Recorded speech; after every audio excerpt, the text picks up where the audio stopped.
श्री कृष्ण गोविंद हरे मुरारे हे नाथ नारायण वासुदेव। श्री कृष्ण गोविंद हरे मुरारे हे नाथ नारायण वासुदेव। श्री कृष्ण गोविंद हरे मुरारे हे नाथ नारायण वासुदेव। श्री कृष्ण गोविंद हरे मुरारे हे नाथ नारायण वासुदेव। टाळी टाळी टाळी टाळी नारायण वासुदेव हे नाथ नारायण वासुदेव। हे नाथ नारायण वासुदेव हे नाथ नारायण वासुदेव। हे नाथ नारायण वासुदेव हे नाथ नारायण वासुदेव। हे नाथ नारायण वासुदेव हे नाथ नारायण वासुदेव।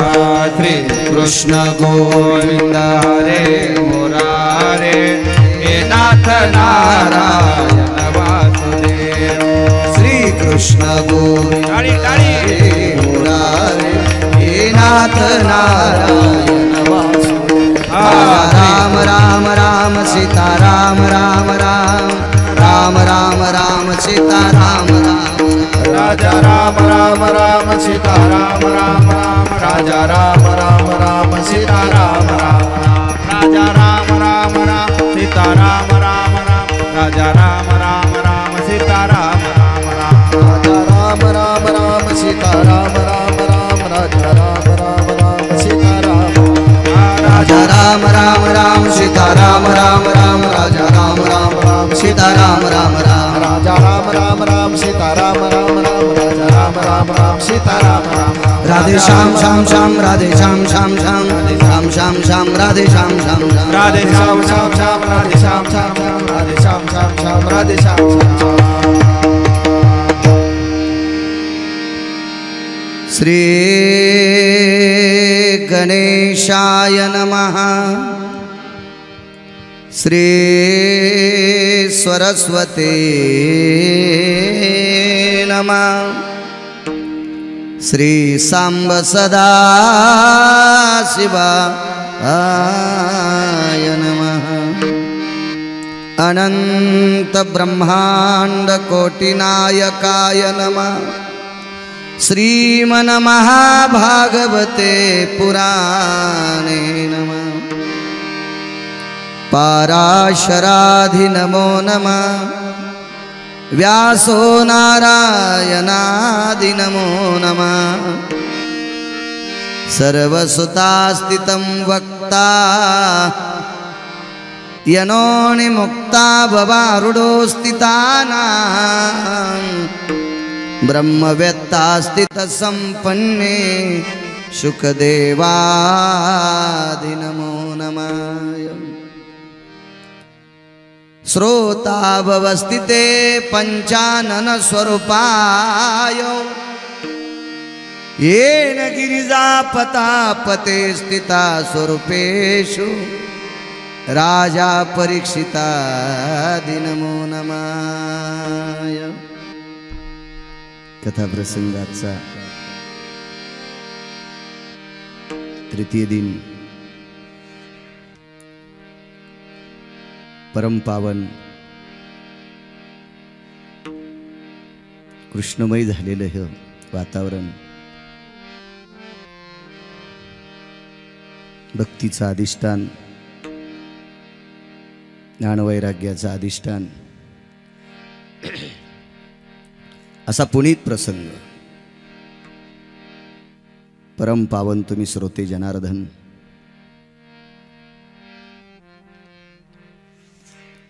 माझ्या ज्ञानोबराय तुकोबरायच्या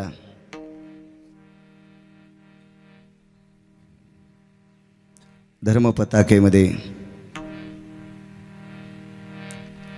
कोणी अभंगाची गाथ्यातील अभंगाला गोड असा स्वर देणारे किंवा त्या स्वरासाठी गोड असा पखवाजाचा ध्वनी देणारे मोहनजी असतील, हरकळजी असतील, उत्तरजी असतील. आज आमचे पुन्हा एक महाराज आलेत मृदंगाचार्य कृष्णा महाराज. सर्वांना प्रणाम करतो. माझ्या विटेवरच्या मालकाच्या अधिष्ठानानं पुनीत असणारं पवित्र क्षेत्र खेडले झुंगे महान योगीराजांच्या समाधी धनाने एक पारमार्थिक क्षेत्रातलं गोड वैभवातलं अधिष्ठान असणारं ते पवित्र ठिकाण, त्या अधिष्ठानावर आरूढ असणारे पूजनीय वंदनीय प्रातस्मरणीय रघुनाथ बाबा, त्यांनाही प्रणाम करतो. धर्माणाम पवित्रो धर्म संन्यासो पवित्र रक्तांबरा स्थितो वैशान्नरो स्थित भावा कामा दग्धास्ततेवच. अशा सत्यवर आरूढ असणारे धर्माणाम संन्यासो आदरणीय महाराज, तुम्हाला सुद्धा प्रणाम. वाघ महाराज काले होते, महाराजांचं मला नाव माहीत नाही. गोवर्धन महाराज प्रणाम तुम्हाला सुद्धा.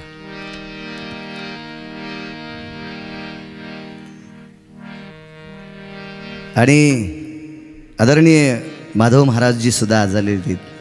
महाराज तुम्हाला सुद्धा प्रणाम करतोय. काका मला एखाद्या वेळेस नाव सांगत जा. वैकुंठवासी नामनिष्ठ सद्गुरू काशीनाथ बाबांच्या चरणी साष्टांग प्रणिपात करतो. तुम्हा श्रोत्यांना साष्टांग दंडवत करतो, नाक घासून प्रणाम करतो आणि कथेवर आरूढ होतो. पूर्वप्रसंगाच्या ठिकाणी आपण दक्ष प्रजापतीची कथा श्रवण केली. बघा,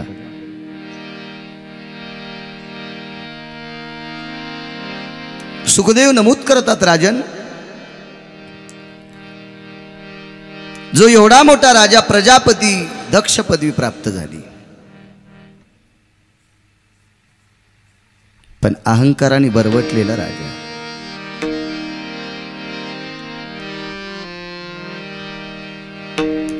भगवान शिवजी सारख्या सबदेवों के बाबा, विश्वाचा सत्ता ज्याच्या दृष्टीत आहे.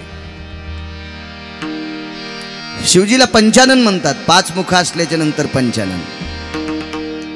ज्या वेळेला शंकराला मुख 5 आहेत त्यावेळेला डोळे 11 आहेत त्यांना, आणि 1 डोकं आहे त्यावेळेला डोळे 3 आहे, त्रिनयन.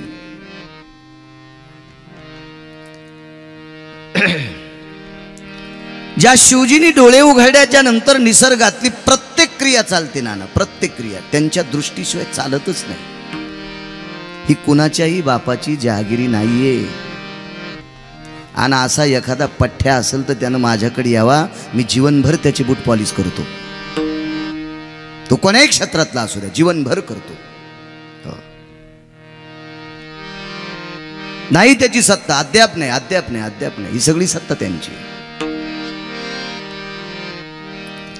कोण्या दिवशी दिवसभर आभाळ येतंय, ऊन पडत नाही. आज इतकं कडक ऊन होतं, इतकं कडक ऊन होतं. हे विज्ञानाची शक्ती नाही, एखाद्या अभ्यासकाची शक्ती नाही, ही ती माझ्या शिवजींची शक्ती आहे. कोण शिवजी? आपण भजन करतो, तुम्ही पखवाद वाजिता, कोणी पेटी वाजितय, कोणी टाळ वाजितय, मी भागवत सांगतोय. ही कृपा कुठून आली माहिती आहे? ही शिवजीकडनं आली. एका जनार्दनी वैष्णव शिरोमणी महादेव.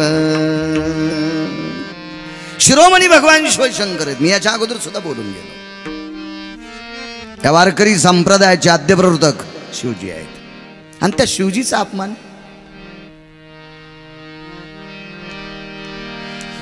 धर्मसिद्धांत असा सांगतो, बळेविना शक्ती बोलू नये. आपल्यापेक्षा बलाढ्यशाली व्यक्तीच्या जास्त नादी लागणे आपल्या जीवनाचा नाश होऊ शकतो. काठीवाल्यानं बंदुकीवाल्यासोबत युद्ध करायचं नाहीये. तो म्हणे मी एका काठीतच त्याला पाडतो नाना, पण ते 200 फुटावूनच बटन दाबायले ना, कवा जाईन काठीवाला तिथपर्यंत वा गुरुजी. नाही जाऊ शकत. शिरसाट गुरुजी नियम आहेत, त्याचे नियम आहेत. कुत्र हे किती जरी मोठं झालं तर कुंजराशी भय धरावे स्वानानी, कुंजराचे भय धरावे स्वानानी, भुंकताव गानी फाटे रिकामी जागा, भुंकताव गानी फाटे रिकामी जागा, ह्या पुढे आहेत म्हणून ते म्हणत नाही. अहो कुत्रे आणि हत्तीसाठी फार भुंकणे म्हणजे डॅश डॅश जागा फाडून घेणे, मूर्खपणा आहे त्याचा, तो मूर्खपणा आहे. काय झालं दक्षाच्या बाबतीत कल्पना करा तुम्ही. अहो साधं मुख सुद्धा माणसाचं राहिलं नाही, बोकडाचं लागलं, बोकडाचं. एवढा मोठा प्रजापती दक्ष. हे शुक सांगत से परीक्षिता, ऐके ध्रुवाची रे कथा.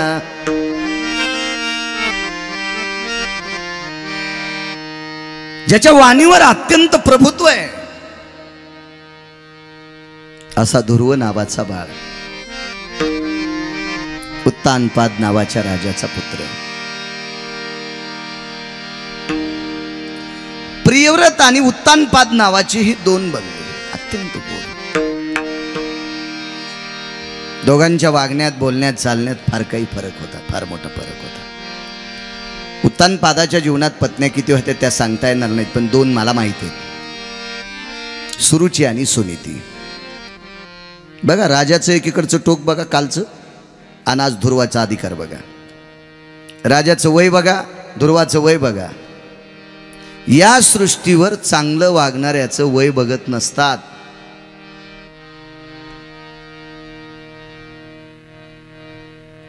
देखाव्याला किंमत नाही आपल्याकडे, कर्तव्याला किंमत आहे, कर्तव्याला. म्हणून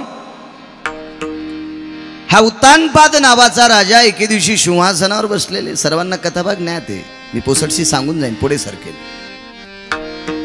बाबांच्या मांडीवर तो बसला. 65 फूट उंचीचं सिंहासन आहे. राजा आहे तो, सुवर्णाचं सिंहासन आहे.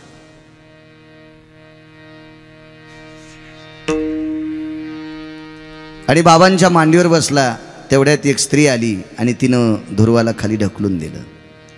ती उत्तमाची आई होती. सुरुचीला उत्तम नावाचा मुलगा होता आणि सुनीतेला ध्रुव नावाचा मुलगा होता. 65 फुटाच्या सिंहासनाहून खरचटत खरचटत खाली आलेला बाळ फार ठिकाणी त्याला घासला असेल, लागला असेल. वय फार मोजकं होतं. घरी रडत आला. आईनं पाहिलं, बाळा तुला कोण मारलंय? मारलं कोणीच नाही. मग एवढं लागलं कसं? मला त्या आईनं बाबांच्या मांडीवून ढकलून दिले. नाही, ती सरळ सरळ येऊन तुला ढकलून दिलं नाही, ती मला उतर म्हणत होती, मी उतरलो नाही. तू का नाही उतरला बाबांच्या मांडीवरून? आई, ते माझे बाबा आहेत ना, माझे वडील आहेत, आणि वडिलांच्या मांडीवर बसण्याचा हक्क हा मुलाला असतो. मला तिनं का ढकलून द्यावं? कमी वयामध्ये काही गोष्टी सांगणं याला त्या पेलवत नाहीत, म्हणून तिनं काही गोष्टी सांगणं बंद केलं. पण मर्यादा अशी आहे, तिने एकदम मुळाशी हात घातला. बाळा, ज्या बाबाच्या मांडीवर बसण्याची तू अपेक्षा करतोस त्या आईनं तुला ढकलून दिलं, याचा तुला राग येतो.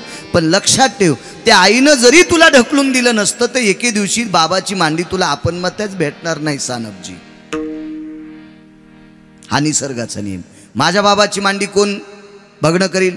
बाळा, ज्या दिवशी बाबा इहलोकातली यात्रा संपवतील, तुटला आयुष्याचा दोरा, तुटला आयुष्याचा दोरा, तुटला आयुष्याचा दोरा, तुटला आयुष्याचा दोरा.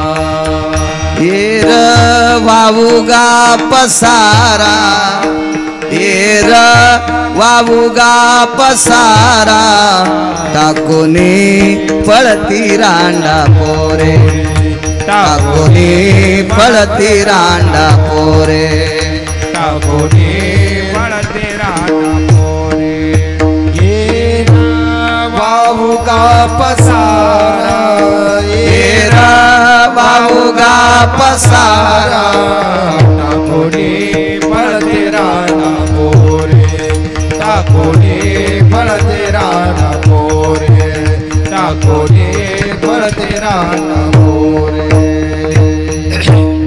ज्या दिवशी तुझ्या बाबाची आयुष्याची माळ तुटेल ना त्या दिवशी तुझ्या बाबाचं हे शरीर मळ्यात नेऊन पेटून द्यावं लागतं. आणि ज्या दिवशी तुझ्या बाबाचं शरीर मळ्यात नेऊन पेटून देतील त्या दिवशी मांडी जळणारच आहे. तू कोण्या बाबाच्या मांडीवर बसशील? आई मी तुझ्या मांडीवर बसेल. जी अवस्था तुझ्या बाबाची तीच तुझ्या आईची होणार आहे. आईची मांडी जळणार, बाबाची मांडी जळणार. आई पंचायत आहे ग, हीच तर मोठी पंचायती दुर्वा. अरे तू अशा व्यक्तीच्या मांडीवर बस यावत सूर्य चंद्रपती रे यावत दिनपती निशापती रे अधिष्ठित लोकम नैवती भंगा.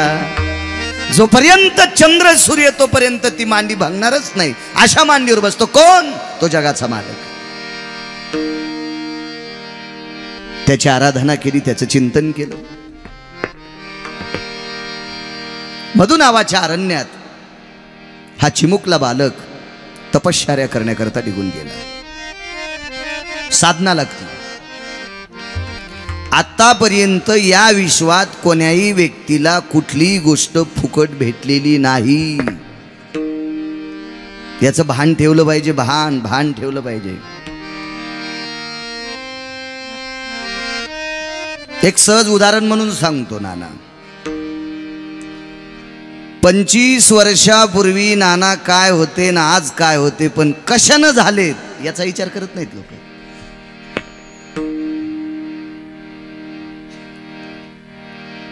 पंचवीस वर्षापूर्वी शिवाजी काका काय असतील आणि आज काय झाले, त्याचं काय लयच मोठा कारभार झाला.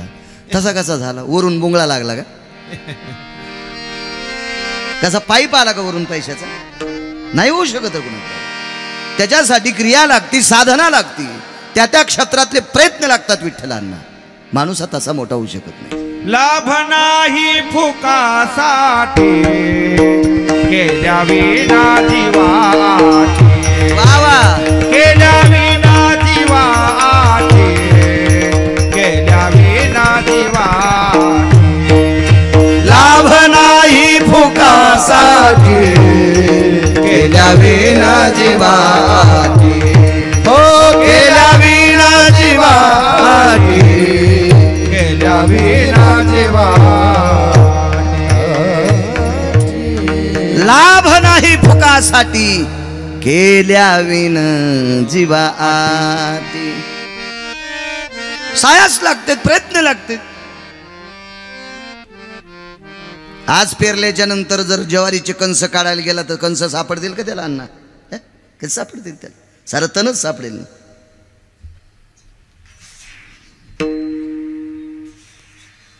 एक प्रमाण पाहिलं मी. करावे जतन आणि तण काढावे निवडून असं काहीतरी पुरावा आहे. न करीता निघा न काढिता तन.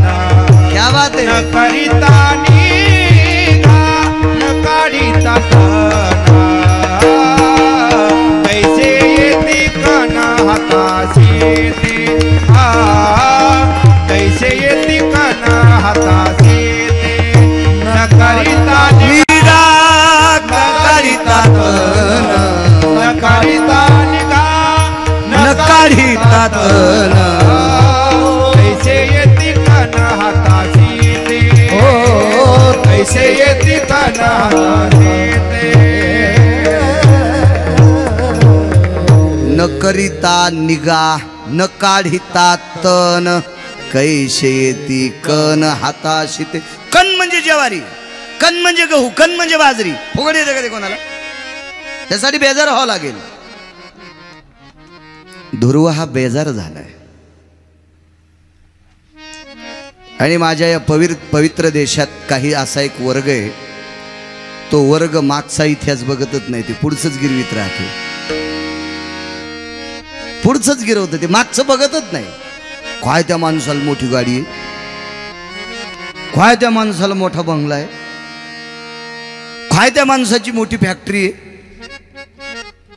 काय त्या माणसाची प्रतिष्ठा आहे. मागचं बघ, मागचं बघ. कुठल्याही आंब्याच्या झाडाला लावल्या लावल्या फळं येत नसतात, त्याच्यासाठी त्याची निगा लागती.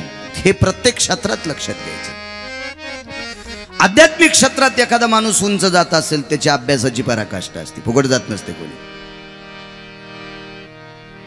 ध्रुवानी तपश्चर्या केली, साधना केली. एका शंखाचं नाव सुंदर आहे उत्तर महाराज. तो शंख जगाच्या मालकाने ध्रुवाच्या गालाला लावला. कपोल नावाचा शंख.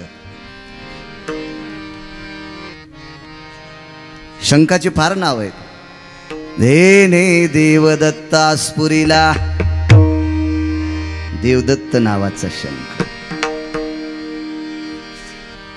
हा कपोल नावाचा शंख आहे. ध्रुवाच्या कानाला गालाला लागल्याबरोबर विश्वाचं ज्ञान झालं, पूर्ण ब्रह्माचं ज्ञान झालं, पूर्ण टोकाचं ज्ञान झालं. उपरतीला पावला, प्रसन्न झाले. काय पाहिजे? काही नाही म्हणे.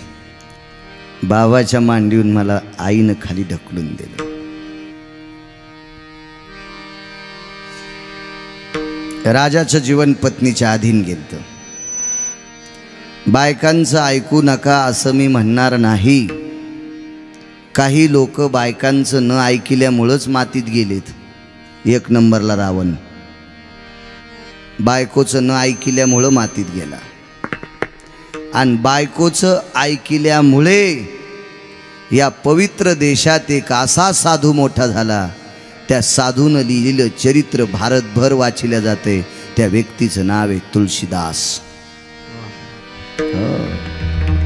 रत्नमाला नावाची पत्नी होती तुळशीदासांची. रत्नमाला स्त्री लंपट होते. माहेरी बायको गेली, माहेरी.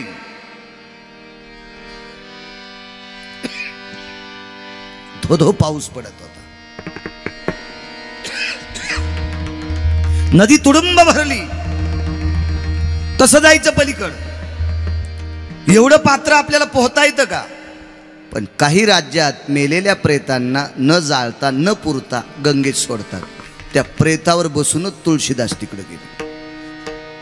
सडून गेलेलं प्रेत होतं, अंगाला सगळी दुर्गंधी लागली.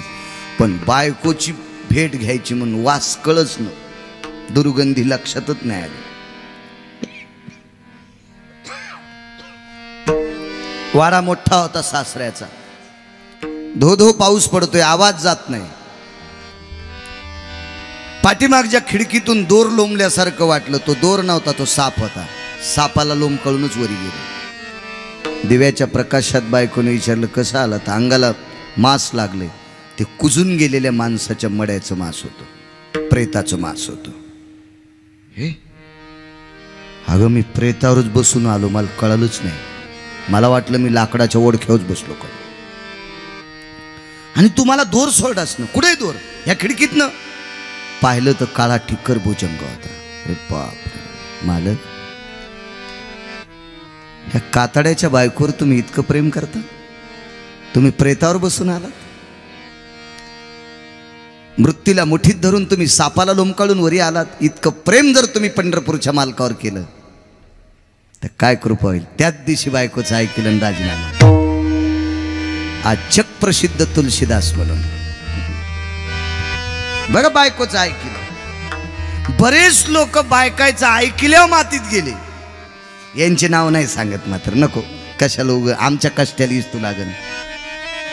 त्याच्यामुळे तुम्ही तुमची शोधा. काही ऐकावं बायकांचं, काही ऐकू नये, पण आपल्या मनाने ठरवायचं. राजा दशरथासारखा माणूस बायकोच्या आहारी गेलते. जगाचा मालक ज्याचा पुत्र आहे तो 14 वर्ष 22 दिवस बिना चपलाचा फिरतो एका पत्नीच्या आहारी गेल्यामुळे. उत्तानपाद नावाचा राजा सुरुची नावाच्या पत्नीच्या अधीन गेला. एक मी गाणं ऐकील ते इथं म्हणणं मला काही आवडत नाही पण त्याचं एक कडवं सांगतो. नवरा माझ्या मुठीत ग, नवरा माझ्या मुठीत ग. पुढचं नाही म्हणत मी, पाठ आहे मला त्याबद्दल का मी तुम्हाला परवाला बोलून गेलो, मला खूप गाणे पाठ आहेत. मालकाला तिनं मुठीत दाबलं होतं म्हणून तेजस्वी मुलाला ढकलून देते. वश होता, वश मालक, वश. इतकं नाही वश.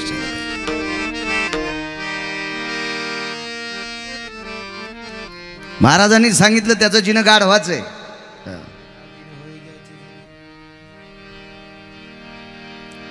पुरुषार्थ मातीत घातला. काय उत्तानपादाची परिस्थिती. चला इकडे उत्तमाचा शेवट झाला. गंधर्वाच्या युद्धामध्ये उत्तम नावाचा सुरुचीचा पुत्र मरण पावला. द्वेष कोणाचा केला? ध्रुवाचा. स्वतःच्या पुत्रासाठी ध्रुवाचा द्वेष केला. उत्तम नावाचा पुत्र मरण पावला. ध्रुवाने बऱ्याच वेळेस युद्ध केलं. जय पत्र प्राप्त झालं ध्रुवाला. अधिकारी ध्रुव. देवाने विचारलं हे कशा करता तपश्चर्या केलीस? एकच चुकलं महाराज, फक्त बसायची गादी मागितली, नव्हती मागायला पाहिजे. आणि पंढरपुरातल्या सारखा चतुर जगात कोणीच नाही. ते काहीतरी देते माणसाला खेळीते. थोडस देते बरं, असं बारीकस देते, जास्त काही देत नाही. थोडं देते, थोडं देते. टाकून आसिते धरीत सेमीन, टाकून आसित धरीत सेमीन. हे मासे पकडणारे गळाला थोडासा उंडा लावतात. त्याला आतून टोकदार आणि असते आणि तो गळ पाण्यात सोडतात. माशाला वाटते खाण्याचाच पदार्थ आहे. ते तितक्या खाण्याच्या पदार्थासाठी त्याचा ते गळ असा घशात अडकते. फुटोनिया घसा मरण पावे, फुटोनिया घसा मरण पावे. हे फुटोनिया घसा मरण पावे, फुटोनिया घसा मरण पावे. आमिषाची आशा गळगिळी मासा, आमिषाची आशा गळगिळी मासा. फुटोनिया घसा मरण पावे, फुटोनिया घसा मरण पावे. एवढासा उंडा असतो, तितक्यासाठी प्राण गेला. तसा जगाचा मालक थोडस देतो खेळीतो, असं बघतायला खेळीतो. ती खुर्ची दिली, अधिष्ठान तो ध्रुव तारा. आकाशातल्या सर्व चांदणे हलत्यात, एकच चांदणी हलत नाही, ते ध्रुवाचं अधिष्ठान आहे. ज्योतिष्य शास्त्रामध्ये तिची वर्णी आली. पण ते ज्योतिष्य शास्त्रातलाही तितका पारंगत असला पाहिजे. कोणाला वाटतं मी ज्योतिष्य सांगा? तुमची रास मिथून, मी सांगतो इथून, तुम्ही ऐका तिथून. तू खरड छाटणी करायच्या लायकीचा आहेस. तू हे ज्योतिष्य सांगायच्या लायकीचा नाही सुमळ्या. कोणाला म्हणायचं ज्योतिष्य? गेहानाम प्रसुतो स्थित कामिनी सुतो यत् कन्यास्ति जायते न सुता नामनेन सर्व कालानाम. चला खाली येऊन सांगतो. नुसतं एखाद्या ज्योतिष्यकाराला सांगायचं इतक्या वाजून इतक्या मिनिटाला आमच्या सुनबाई प्रसूत झाल्या आणि त्यांना मुलगा झालाय. त्यानं पटकन सांगायचं गेहा नाम पूर्वाभिमुखी. ती ज्या घरात डिलिव्हरी झाली त्या घराचं तोंड पूर्वेकडं आहे. मुलाच्या उजव्या खांद्यावर जाब आहे, त्याच्या कानाच्या मागे तीळ आहे. असं घरी बसल्या बसल्या सांगता येते. ज्योतिषातली एक पुडी सोडली. कोणालाही विश्वास आपला कोणावर. एक जण मला म्हणे, महाराज 4 फेब्रुवारी 2019ला अमावस्या आलती, ती अमावस्या तुमच्यासाठी घातक होती, पण तुम्ही आम्हाला भेटलात नाही. आम्ही तुम्हाला सांगणार होतो दक्षिण दिशेकडे त्या दिवशी तुमची गाडी जाऊच देऊ नका, पण काय झालं, तुमची आमची भेट नाही झाली म्हणून तुमचा अपघात झाला आणि तुम्हाला मार लागला. ठीक आहे. त्याच्यावर 7 महिन्याला त्याच्या पोराची गाडी उलथून पोराचे 2-3 पायाचे तुकडे झाले. ज्योतिष्य सांगणाऱ्याच्या. जाऊ द्या बाळू महाराज किस्मे गलबाला. भेटला नाही किंवा तू भेटला नाहीस, मला सांगितलं नाही, पण पोराला सांगायला पाहिजे होतं ना, आज तुला हा दिवस घातक आहे आणि ह्या दिवशी तू ही गाडी जाऊ देऊ नको, तू पाय 3 जागेवर मोडणार आहे. तू ज्योतिष्य पोराचा बाप आहे ना, तू ज्योतिष. तू तुझ्या पोराला सांगत नाही, तू आम्हाला काय सांगणार आहे? आणि तुझ्या पोराचं तुला कळत नाही, तुला बाळाचं काय कळणार आहे गिरगावच्या?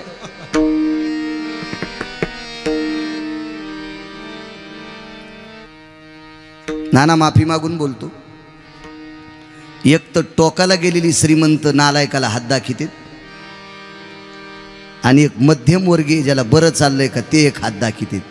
पुढचा वर्ग नालायकाला हातच दाखित नाही. ते म्हणला जाऊ द्या, राम भरोसे जे देव करील ते करील. होणार ते होती प्रारब्धेची, होणार ते होती प्रारब्धेची, हो होणार ते होती प्रारब्धेची, होणाराची होती प्रारब्धेची. आम्ही विष्णुदासी देव ध्यावा चित्ती, आम्ही विष्णुदासी देव ध्यावा चित्ती, आम्ही विष्णुदासी देव ध्यावा चित्ती, आम्ही विष्णुदास देव ध्यावा चित्ती.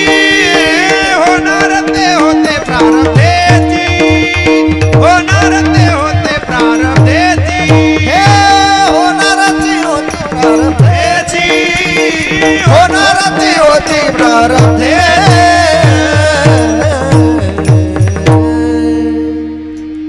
आपला देवावर विश्वास असावा. काही गोष्टी प्रारब्धाच्या व्यतिरिक्त होतच नाहीत, त्या ठरलेल्या आहेत.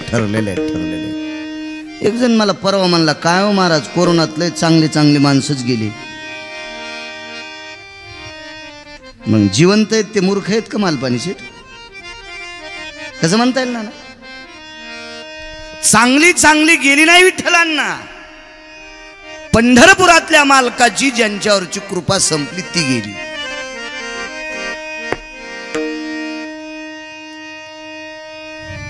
आणि आपल्याला वाचिले याच्याकरता, चांगलं बोलण्याकरता आणि चांगलं करण्याकरता. हेही ध्यानात ठेवा. जसं त्याला नेलंय त्या दिवशी एके दिवशी आपल्यालाही नेणार आहे. याच्याकरता चांगलं वागावं, चांगलं बोलावं.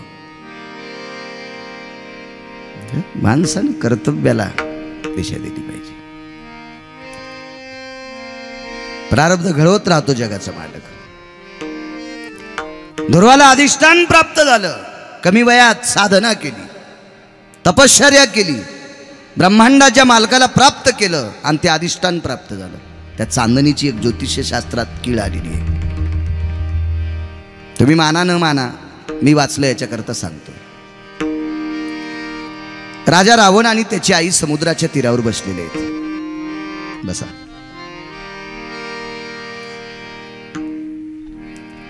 मुलापेक्षा आई तर वयस्कर असतीत ना. आईपेक्षा मुलगा कसा वयस्कर होईल? नाही, आई ज्येष्ठच असते. आईनं बसल्या बसल्या रावणाला समुद्राच्या तीरावून सांगितलं, पाहे पालंकेशा,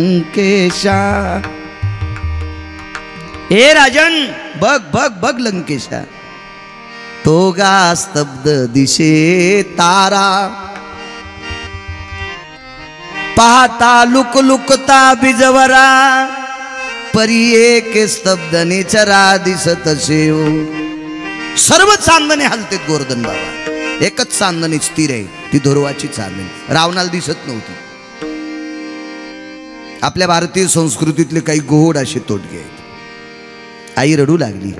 रावणाने विचारलं, माते तू का रडते? बाळा, ही चांदणी ज्याला दिसत नाही षण्मासोनायाम दक्षिणाधिपतये, दक्षिणेचा पती राजा त्याला यम म्हणतात आणि तो 6 महिन्याच्या आत त्या राजाच्या स्वाधीन होत असतो. रावण तसाच गेला, आईच्या अगोदर गेला रावण. बघा इकडे सुमंत आणि अयोध्येचे राजा दशरथ बसलेत, रघुवंशातला राजा.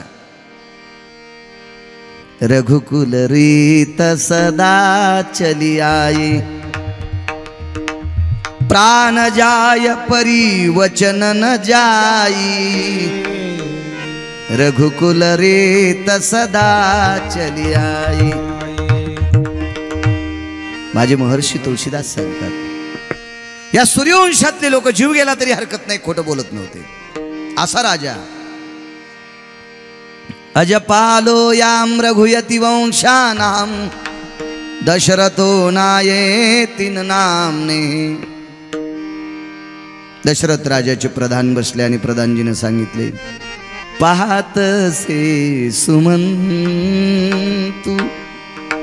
सुमंत नावाचा प्रधान, नाव किती गोड होते बघा ना. सुरुची आणि सुनीती, उत्तानपादाच्या राजाच्या पत्नी. सुनीती, जिच्या वागण्यात नीती आहे, जिच्या बोलण्यात नीती आहे, जिच्या कर्मात नीती आहे. म्हणजे जे काम करते ते नीतीनं करते, जी बोलते ती नीतीत बोलते, जे वागते ते नीतीत वागते, तिचं नाव सुनीती.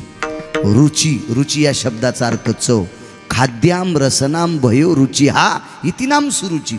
फक्त चांगल्या पदार्थाचीच चव कळते, हिचं नाव सुरुची. भारतीय संस्कृतीतल्या नारीला सगळ्या चव कळाल्या पाहिजे, नुसत्या खाच्या नाही. खरं तर या स्त्रीला खाऊ घालण्याची चव कळावं आणि दुसऱ्यांनी म्हणावं, बाईंनी भजे तळले, काय चविष्ट झाले. हा बडीवार स्वीकारण्याचा आनंद ह्या भारतीय नारीला असावा. कारण सांगू तुम्हाला, बहुल्यावर ज्याच्यासोबत लग्न केले त्याच्या अगोदर तुम्हाला विशिष्ट प्रकारचे पती होते. त्या पतीनं तुम्हाला एक देण दिली, तुमच्या त्या पतीचं नाव आहे अग्नी. राग येऊ देऊ नका. बायका म्हणत्याल मेला मराठवाड्यातून आला ना, आम्हाला दुसरा नवरा करून द्यायला. हे असलं बोलतेल एखाद वेळेस. तुम्हाला एक अग्नी नावाचा पती आहे, तुम्हाला एक चंद्र नावाचा पती आहे, हो.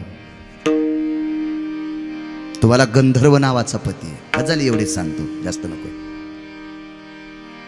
अग्नी नावाच्या पतीनं तुम्हाला ओझत्व दिले.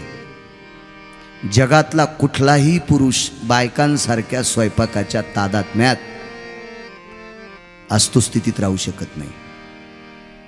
इथं बसलेल्या सर्व महिलांनी 8 दिवसाकरता हरताळ करायचा, मालकांनी करायचं आणि बाईनं खायचं, आणि गॅस बंद करायचा, चुलीवर स्वयंपाक करायचा. यांच्या धोत्राला किती छिद्र पडते इस्तवाचे मला मग 9व्या दिवशी तुम्ही फोनवर सांगायचं.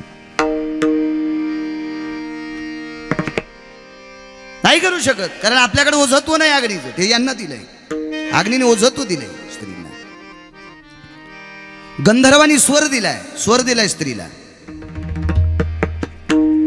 या भारतीय संस्कृतीतली स्त्री जर गाय लागली, गाय, तर पेटीच्या पट्ट्या संपत्यात बरं. पण ह्या तिथं गात नाहीत, ह्या दुसरंच गात्यात. म्हणून गंधर्व नावाचा पती मारला. गंधर्व नावाचा पती जिवंत ठेवण्यासाठी स्त्रीनं कायमस्वरूपी गोड बोलायचं. पतीला गोड बोलायचं, सासूला गोड बोलायचं, सासऱ्याला गोड बोलायचं, आप्तविष्टांना गोड बोलायचं. म्हणजे गंधर्व नावाचा पती जिवंत राहिला. जिला 3 पती जिवंत ठेवता येतात का, तीच बाहुल्यावरला जिवंत ठेवू शकते. हेही वाक्य माझं कडक नीट ऐका. अग्नी नावाच्या पतीनं ओझत्व दिलं, म्हणजे नवऱ्याला आणि मुलाला ज्या पोळ्या करते तेच सासऱ्याला करायच्या, त्याच सासूला करायच्या. तिच्या स्वयंपाकात जर बदल पडत असेल तर अग्नी नावाचा पती तिनं मारला. चंद्र नावाच्या पतीनं सौंदर्य दिलं. वरुता निशापती अननादि सौंदर्य हो. चंद्र नावाच्या पतीनं तुम्हाला सौंदर्य दिलंय. म्हणून आपल्याकडे जुनी माणसं मुलगी बघायला गेल्यावर घरी आल्यावर म्हाताऱ्यांना विचारलं, अहो कस काय मुलगी? चंद्रानं नाही, चंद्र साक्षी आहे, चंद्र नयन आहे, चंद्र प्रिय आहे, चंद्र अस्तु आहे, चंद्र भाम आहे, चंद्र नृणी आहे, चंद्र मृणी आहे, चंद्र भयास्व आहे. 48 नावं चंद्राच्या बाबतीत. आपण दुसरे चुटकी फुटकी काय आपले नाव काय ते वागणे. आमच्या मित्राला मुलगी झाली बारशाल मल बोलिलं. मी गेलो. काय म्हणे रावसाहेब तुला मुलगी झाली बारसाहेब नाव काय ठेवलं? म्हणला चुटकी. हा नाव रे म्हणलं ते फेकून दिल्यासारखं नाव. तू नाव घेतल्याबरोबर तुझ्या तोंडातून पेट्रोलच बाहेर पडलं. कसलं नाव आहे? नक्षत्रांची नावं ठेवायची. मुलीचं नाव ठेवत असताना पूर्ण अंकात स्त्रीत्व आलं पाहिजे. पुरुषत्व जर 4-6 अंकाचं नाव असेल, 5 अंकाचं नाव असेल, 4 अंकाचं नाव असेल, जास्त अंक अक्षरामध्ये पुरुषत्व असेल, भयास्व स्थिती. मुलाचं नाव ठेवत असताना स्त्री तत्वातला आभास काढला पाहिजे. पुरुष तत्वातले अक्षर आले पाहिजे पूर्ण ते नाव. पण नाव ठेवताना म्हणले मुलाची आंटी ठेवीन, तिसऱ्याच दिवशी सासू वाहिलं काढीन. तिला अक्कल आहे का नाव ठेवायची? ती नाव ठेवू शकत असती. कॉम्प्युटर पाहिलं, यूट्यूब यूज केलं म्हणजे तिला नाव कळत असतं का? डोक्याचा पत्ता लागेल ना.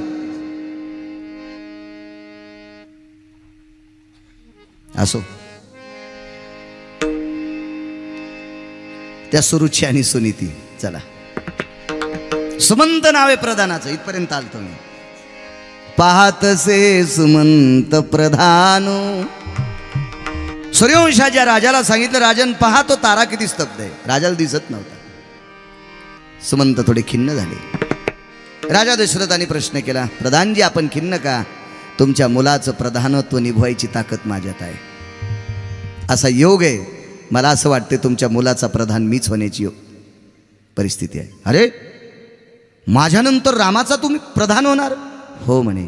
तुम्हाला आयुष्य मोजके. असं कोण म्हणतंय? ध्रुव तारा सांगतोय. 2.5 महिने काही दिवसात गेले. एका ठिकाणी 3 महिन्याचा पुरावा आला. गेले दशरथ राजा. ते अधिष्ठान ध्रुवाला भेटलं. आढळपदी बाळ विला धुरू शिराचा सागर उपमन्या. शिराचा सागर उपमन्या. ध्रुवाला आढळपद दिलं. काय बाबाच्या मांडीवर बसतो? अरे मरेल ते बाबा. ज्या दिवशी बाबा मरतील त्या दिवशी बाबाला पेटून द्यावं लागेल. किती दिवस बाबाच्या मांडीवर बसतोस तू? जगाच्या मालकाच्या मांडीवर बसला. आतापर्यंत त्या खुर्चीवरून कोणी ढकलूच शकत नाही. चंद्र सूर्य येतोपर्यंत ते पद जात नाही. ध्रुवाला ते पद प्राप्त झालं. नामाची साधना बघा. दक्ष प्रजापती भगवान शिवजीचे सासरे या तोंडानं वाया गेले. हे तोंड इतकं जपून वापरायचं. आमच्याकडे एक म्हातारी होती गिरगावला. तिच्याकडे काही कार्यक्रम असला की ती मला जेवायला सांगायची आणि मलाही थोडं बरं वाटायचं. तिच्याकडे गाई म्हशी होत्या. थोडे दुधाचे दुभत्याचे पदार्थ खायला भेटायचे. तूप भेटायचं, दही भेटायचं. बऱ्यापैकी चांगलं त्या बाईचं घरी बरं होतं. तिच्याकडे तिच्या सासऱ्याचं पक्ष होतं. काही माणसं इतकं चांगलं वागतात पण तोंड त्यांचं चांगलं नसतं. मला म्हणायचे बाळ्या, त्यांना जिजी म्हणायचे. म्हणजे काय जिजी? बाळ्या तुला जेवढे शिकवायला गुरुजी आहेत का त्यांना उद्या डब्बा आणू नका म्हणून. ते 4 ठाणून येत होते.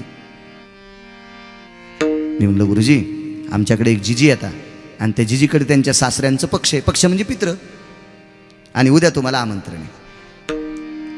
गुरुजींना माहीत होतं बाळ्या खोटं बोलत नाही. त्यांनी डब्बे नाही आणले. मग त्यांचे जे कोण पक्ष होते आमंत्रित दिलेले पित्र वगैरे ते जेवले रघुनाथ बाबा.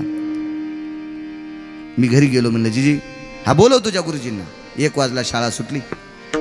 12:30ला 12:30 ते 1:30 पर्यंत सुट्टी. आम्ही गेलो. मागच्या लादणीत आम्हाला जेवायला वगैरे मस्त. सुनाल सांगितलं अगं ते कालचं तूप वाढू नकोस. आता लोणकडी लोण स्वतः आजचं लोणी कडव. काय ते लोणी कडवत असताना इतका सुगंध येत होता. इतका सुगंध येत होता. इतका सुगंध होता. कधी कधी ओरिजिनल खायचं शिका. काय झालं माहिती आहे का? हे आजार, हे रोग, हे नाना प्रकारचे जे आपल्या डोक्यावर बोजा पडतोय ना, आपण कर्तव्यहीन झालोत. आपल्या बापदाद्यांना आयुष्य 100-100 वर्षाचं 90-90 वर्षाचं होतं का? ते कर्तव्यनिष्ठ होते. त्यांचा कर्तव्य अंक मोठा होता. काय रवी लावायच्या जुन्या बायका. आता आपण टीव्हीवर ॲडव्हर्टाईज बघतो. ओरिजिनल क्वालिटीचं तूप आहे, शुद्ध गाईचं तूप आहे. त्या ॲडव्हर्टाईज करणाऱ्याला विचारावं, तुझ्या आजोबा पंजोबांनी कधी धार काढली का? नालाय का? आणि तू या तुपाची ॲडव्हर्टाईज कर, तू बसायची जागा हाणायला पाहिजे त्याची. आपण त्याच्यावर विश्वास ठेवतो. मोहळाचा मध माहिती ना तुम्हाला? मध मध मध पंचगव्यात वापरला जातो.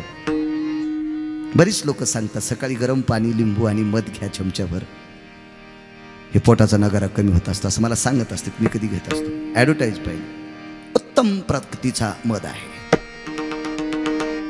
शुद्ध क्वालिटीचा एकदम गावरान मध आहे. त्या ॲडव्हर्टाईज करणाऱ्याला विचारलं, तुला 2 माश्या जर गालाला चावल्या ना तर 7-8 दिवस तुझा गाल गाडग्यावानी होईल. तो कधी मोळ होलील का कसवली तिथं? आणि आपण त्या नालायकानं सांगावून त्याच्यावर विश्वास ठेवा. किमान तुम्ही शेतात राबणारी माणसं आहेत, कधी कधी द्राक्षाच्या बागात बसलेलं मोहळ हुलून त्याचा मध खात जा. पण तुम्हालाही पैशाचं गंडल आलंय. कोण बसलो हुली? हे जा रे, आण त्या मेडिकलून विकत. मग त्या मधासोबत एक रोग येतो तुमच्या सोबत. तो गिफ्ट असतो, प्रेझेंट असतो. खात जा कधी कधी घरच. 150 एकर जमीन आहे, कोंबड्या 80 येतात, 125 शेळ्या येतात आणि गाई यायच्या हावली केल्या.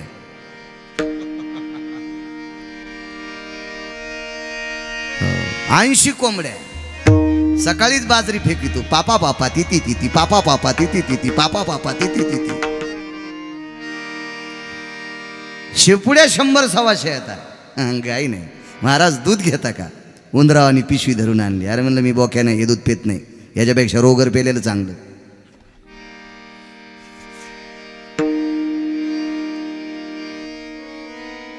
एक गाय जर दारात असली ना, 2 गायी पाळायच्या, एक व्यालेली एक पालखी.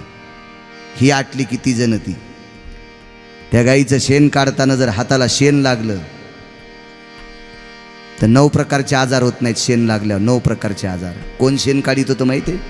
पंढरपुरातल्या मालकांनी 6 वर्ष गोकुळात शेण काढलं. 6 वर्ष पंढरपुरातल्या मालकांनी. काय ताकद असेल त्याची, कल्पना करा. ह्या काय भागवतात नुसत्या गोट्या खेळण्यासाठी सांगितलं का आपल्याला?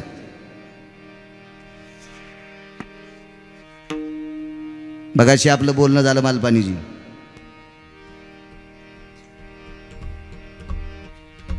आपण असू नसू, पण एक काळ असा येईल या शिमिटाच्या बंगल्यात राहणारे जाग्यावर जळतील, जाग्यावर.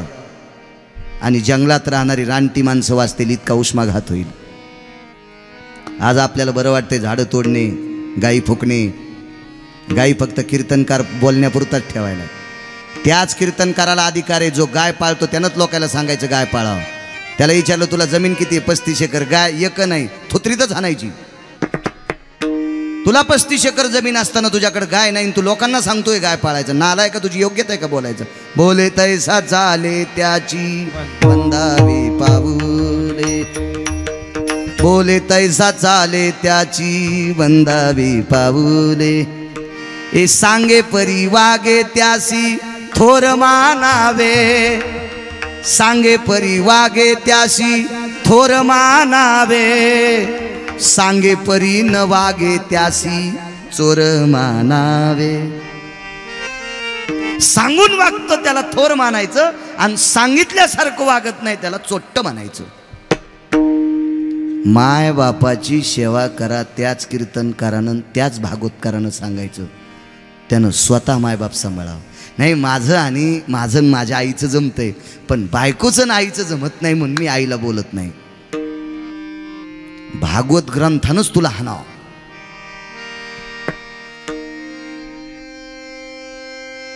बायकोमुळं आई नाही, आईमुळं बायको आहे.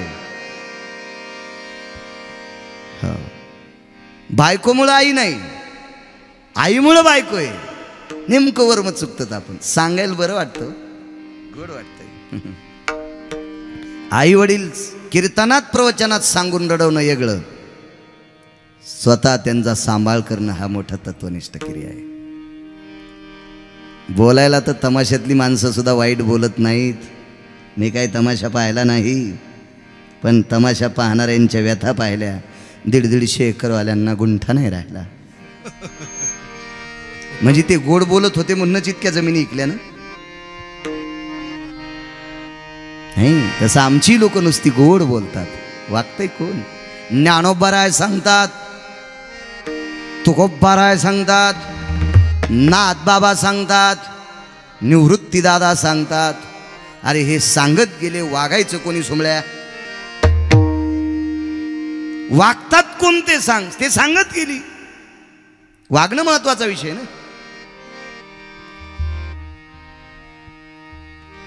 हा ध्रुव नावाचा बालक अधिकारी होता. बघा कुठं प्रजापती दक्ष. मग ते गुरुजी आम्ही जेवायला गेलो इथपर्यंत आलत ना.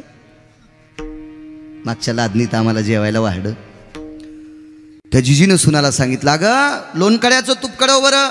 इतका सुगंध येत होता त्या तुपाचा, इतका सुगंध की बघायचंच काम नाही.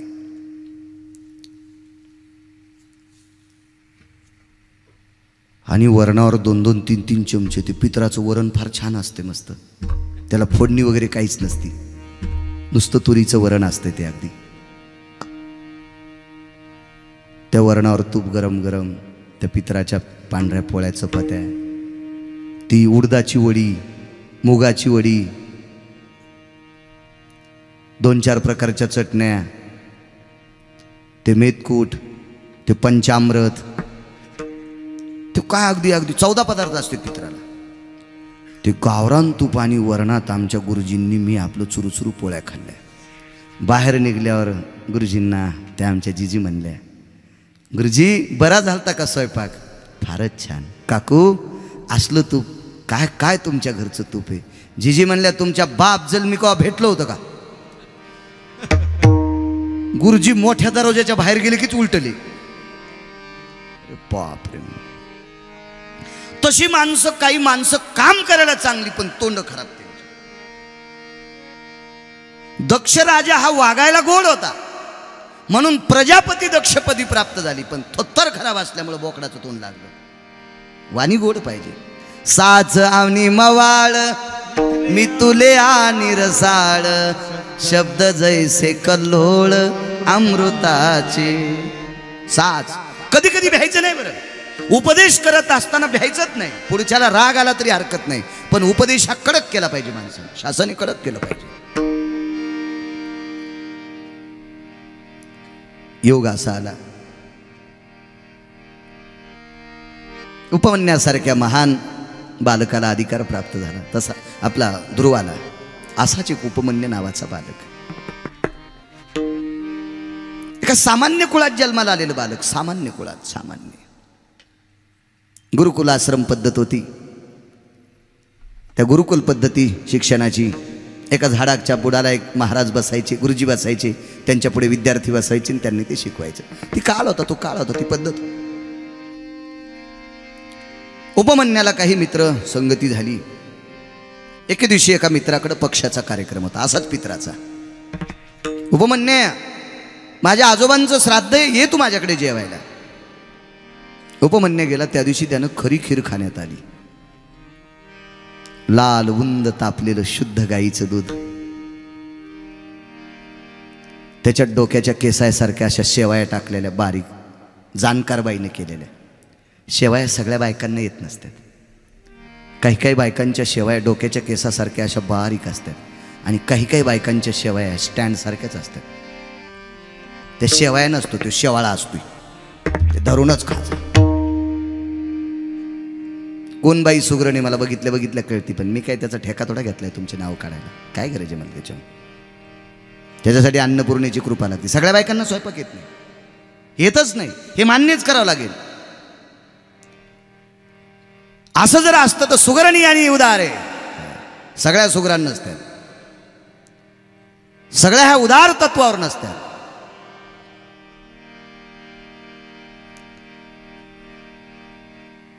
बाबा आले वाटते.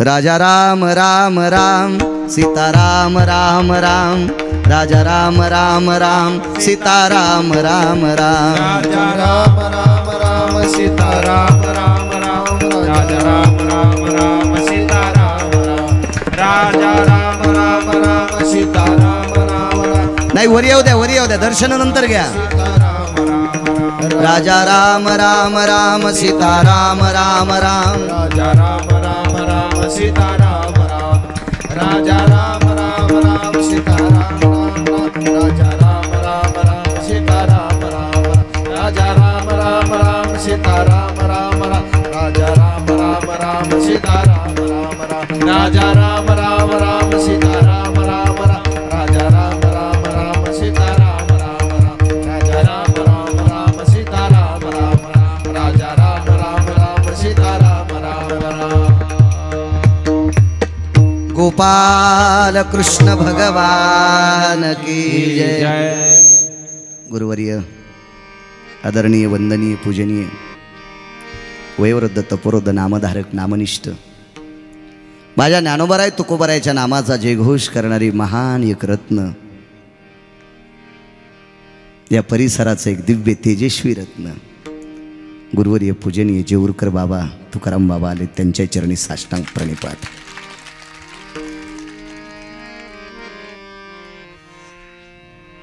ह्या दर्शनाची या प्रशस्ती पुण्यपुरुष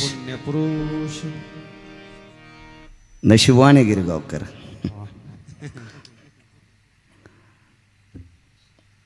काका नाना तुमच्या भागवताच्या क्रियेने मला महान योग्यांचं दर्शन होते माझं महत् भाग्य। बाबांना पुनश्च नाक घासून प्रणाम। तो मित्राकडे जेवण्यासाठी उपमन्य गेला। काय ती खीर असेल ती तिच्या सर्व पदार्थ टाकलेली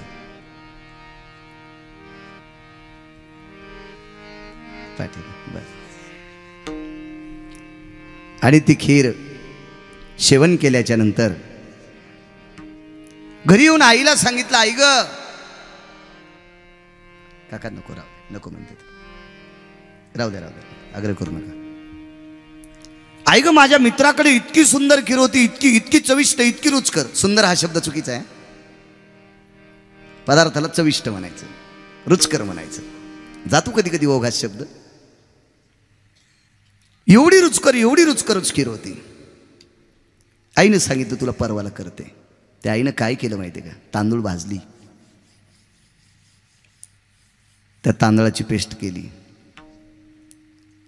त्या तांदळाला तूप नव्हतं म्हणून करडी भाजल्या। करडी कळत असतील ना जिंच्या पॅन्टेवाल्यांना नाही कळणार शक्यतो तुमच्याकडे करडी कमी असतात आमच्याकडे करडी जास्त आहेत। करडीचं तेल काढते त्या करडी भाजल्या त्या शिजून घेतल्या त्याच्यावरचा तवंग काढला तू तेल काढलं त्याच्यात टाकलं त्याच्यात थोडीशी साखर टाकली आणि ते हारून दिलं ते आळवणी झालं खीर नाही झाली। पण उपमन्य फार हुशार होता त्या उपमन्यानं ती खीर सेवन केली। आई काय तुझ्या हाताला चव आहे ग। एक दिवस असा आला ज्या मित्राकडं पित्राच्या दिवशी पक्षाच्या दिवशी खीर खाल्ली त्याच मित्राला एके दिवशी उपमन्यानं बाबाजी घरी जेवायला बोलिलं।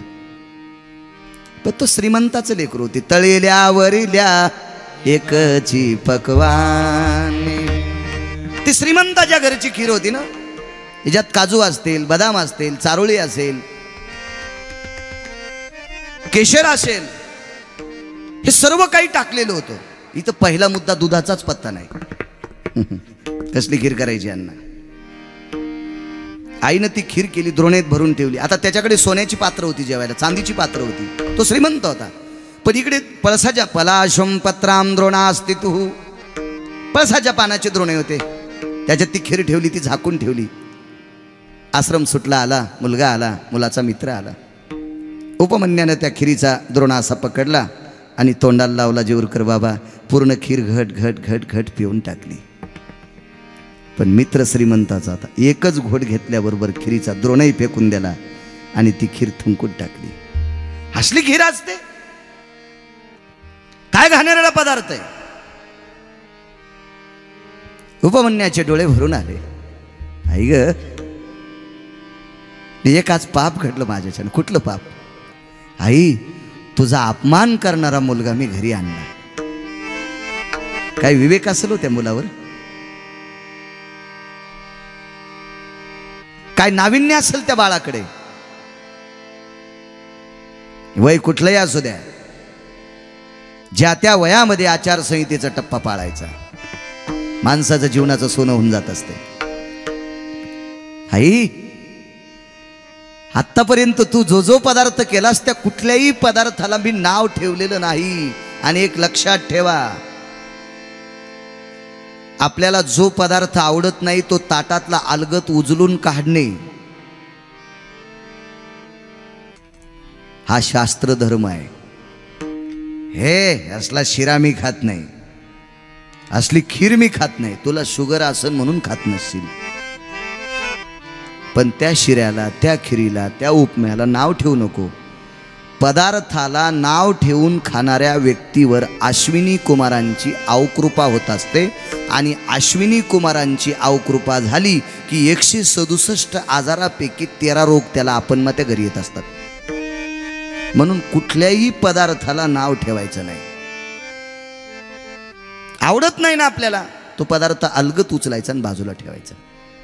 काही माणसं इतकं चिळस करतात पदार्थाची की जशी याच्या ताटात दगड टाकलेत. लक्षात ठेव, या विश्वातला किती जरी मोठा गुंडा असेल, त्याचं अन्न आणि पाणी बंद केलं बाबा की तो मरून जातो, मरून जातो. अन्नमय प्राण आहे. म्हणून अन्नाची चेष्टा कधीच करायची नाही, अन्नपूर्णेची कधीच चेष्टा करायची नाही. आई ग, पण तुझ्यासारख्या पवित्र, साध्वी, सुशील, सुगरण मातोश्रीची चेष्टा करणारा माझा मित्र मी घरी आणला. आई, तुझा अंतकरण दुखला असेल ग, मला क्षमा कर. काही काळजी करू नकोस बाळा. एके दिवशी रात्रीचा प्रसंग आहे. त्या रात्रीच्या प्रसंगाला आईच्या मांडीवर डोकं ठेवलं. बाहेर तुळशी वृंदावनापाशी ती आई बसलेली. आकाशातल्या चांदण्या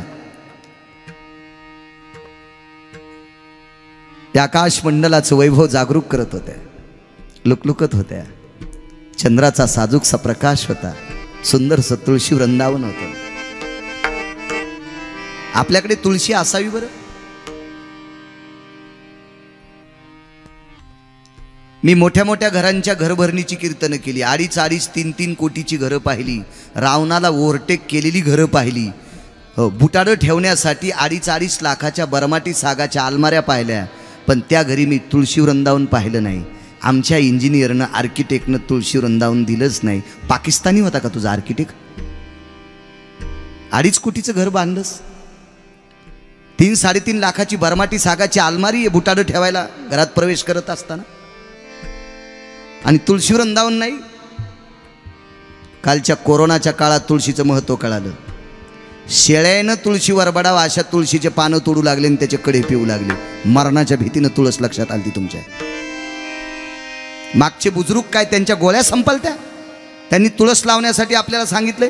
श्रीमद भागवतामध्ये तुळशीचं महत्त्व सांगत असताना, तुळसी पत्र पारडे ठेवेता, माधव झाला बरोबरीचा. रुक्मिणी तुम्ही स्वस्त कशा बसल्या, उठा की चला. रुक्मिणी तुम्ही स्वस्त कशा बसल्या, उठा की चला. एक पत्र पारड्यात ठेवल्याबरोबर जगाचा मालक तुळशीच्या पानाबरोबर झालता. विकत घेतला होता, सोडून घेतला. बिदरच्या बादशाच्या दरबारात तुळशी वृंदावने आजही बघा, आजही बघा. कारण आपल्या हिंदू संस्कृतीतल्या एकाही व्यक्तीचं लग्न तुळशीशिवाय लागत नाही. काष्ट कुठली बी असू द्या, फक्त हिंदूता असावा. तुळशीशिवाय लग्न लागतच नाही. आणि तुळस नसताना जर एखाद्यानं लग्न लावलं असेल किंवा लावणाऱ्यानं जर सांगितलं नसेल तर समजायचं आपल्यात हरामखोर अवलाद आली. याच्या पलीकडे शब्द नाही माझ्याकडे. कोणाला राग येला असेल त्याला मला भेट, त्याला पुरावा सांगतो मी. आत्तापर्यंत एकही शब्द पुराव्याशी बोलत नाही, वाचूनच सांगणार. नामदेवरायचं रत्न लग्न झालं जेऊरकर बाबा. वारकरी संप्रदायातलं टोकाचं रत्न, ज्यांनी पंजाबपर्यंत वारकरी संप्रदाय नेऊन घातला. याच्या पलीकडे सांगू, तुम्हा सगळ्यांना कीर्तन करण्याची, उभं राहून कंबर बांधून आणि फेटा बांधून कीर्तन करण्याची संधी एकमेव नामदेवरायमुळे प्राप्त झाली.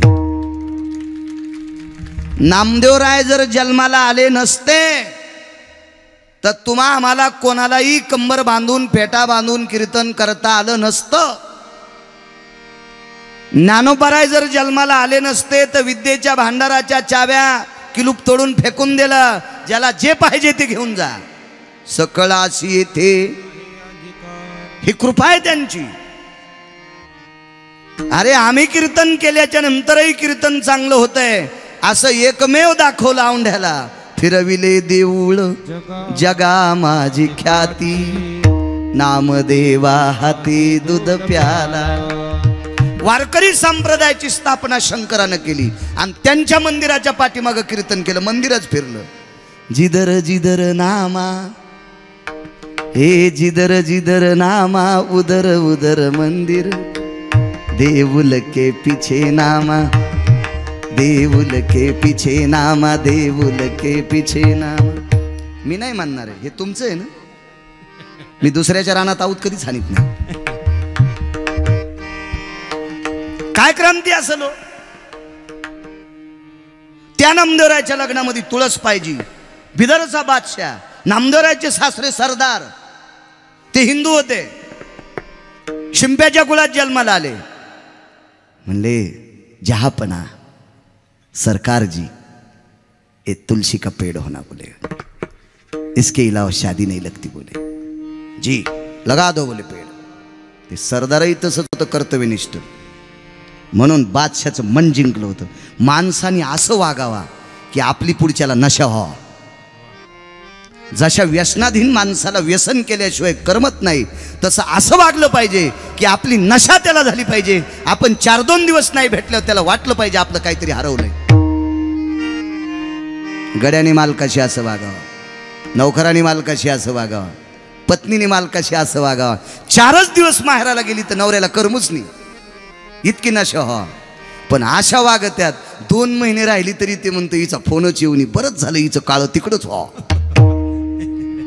अहो पिना पाडत्यात मालकाचं. काय काय पिना असलं वागावं. नशा झाली पाहिजे, नशा नशा नशा. बायकांना म्हणल्यावर तुम्हाला जरसं बरं वाटतंय, तुम्ही नाही चांगलं वागावं, तुम्ही बुटा हरपून घरी जावा.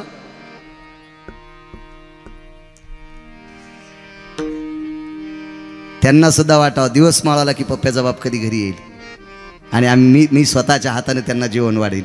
हे 1 वाजता घरी येतो त्यावेळेला याच्या पायात एकच बूट असतो आणि दरुजा सोडून भीतीलाच आवाज देतो, उघडणं दार. बेताड कसं दार उघडीन? याला नशा म्हणते. आचारसंहिता जितकी स्त्रीला आहे तितकी पुरुषाला आहे. जितकी मुंग्यांना आहे तितकीच मुंगळ्यांना आहे. मुंग्यानं रांगेत चालावं, मी कालच सांगितलं, आणि मुंगळ्यांनी कोणीकडे चालावं असं नाही. नाही नशा झालती सर. लगा दो बोले तुलसी का पेड़. बिदरच्या बादशाच्या दरबारात तुळशी नामदेवरायचं लग्न तुळशीशिवाय लागलं नाही. पांडुरंगाच्या पादुका जोरकर बाबा बिदरला. हो तुळशीचं फार महत्व आहे. येतो मी पुन्हा उपमन्याकडे.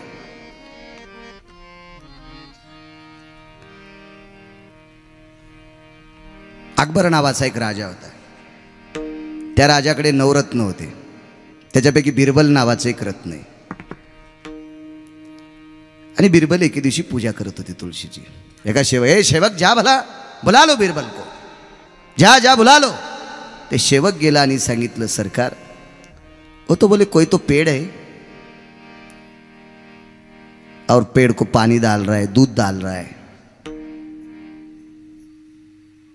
चंदन लगा रहा है. बोले बादशाह कोई पेड़ है? बोले दूध चंदन क्या है? बोले बिरबल. ताड़ ताड़ ताड़ ताड़ ताड़ करीत अकबर आले. ए बिरबल ये क्या है रे? क्या है बिरबल? क्या? ये हमारी हिंदू की माता है. बोले ये तुलसी नाम का जो तरो है ना, वो पेड़ है ना, ये हमारी तुलसी, हमारी हिंदू की माता है. आता ते बादशाह होता. त्यानं त्या बादशाहनं ते तुळशीचं झाड एका हातानंच उपटिलं फेकून दिलं. पण तोही विद्वान बिरबल आहे.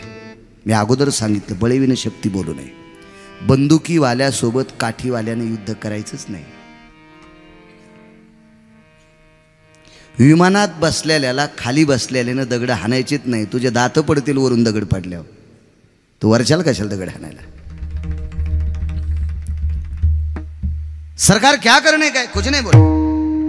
आज रथात बसायचं नाही. ये जो गंगा तीर है ना, ये तुम्हारे लोग गंगा को वो तीरथ समझते. ये गंगा तीर है ना, ये तीर के ऐसा चलने का है. मतलब हिंदी येत नाही. तो रे साहेब प्रणाम. आणि त्या गंगेच्या कडीनं बादशाह आणि बिरबल चलू लागले. बिरबलाने एक झाड पाहिलं. विठ्ठलांना त्या झाडाला प्रदक्षिणा घातल्या. घालीन लोटांगण वंदीन चरण डोळ्यान पाहिन रूप तुझे आणि वाकून प्रणाम. हे बिरबल ये कौन है? ये हमारा बाप है बोले. ये तुम्हारे हिंदू में कैसा रहता रे? घर में माँ और खेत में बाप. हमारा ऐसा ही रहता बोले. त्या बादशाच्या लक्षात आलं हिंदूची माय उपटून टाकली, काय नाही केलं. बाप काय करणार? दोन्ही हाताने बाप उपटीला. त्या आग्याच्या बोंड्याचं झाड होतं.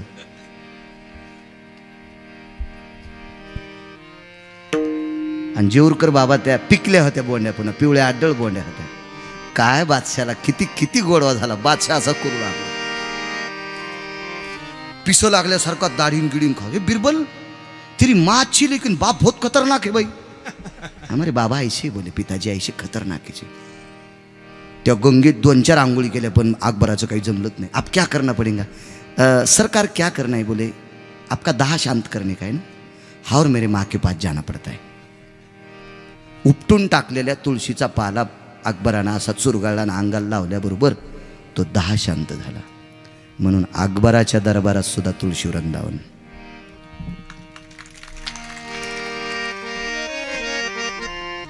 अहो शास्त्र सांगते म्हणून ऐकायचं नाही. निदान विज्ञान सांगते म्हणून तरी डोक्यात घ्या.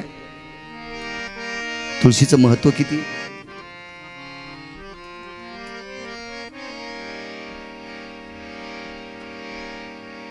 असो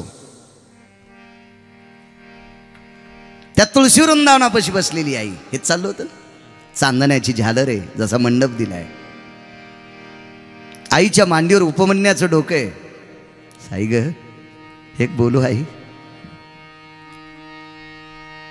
माझ्या मित्राकडे जे खिरीतली पदार्थ आहेत ते आपल्याला का भेटत नाहीत.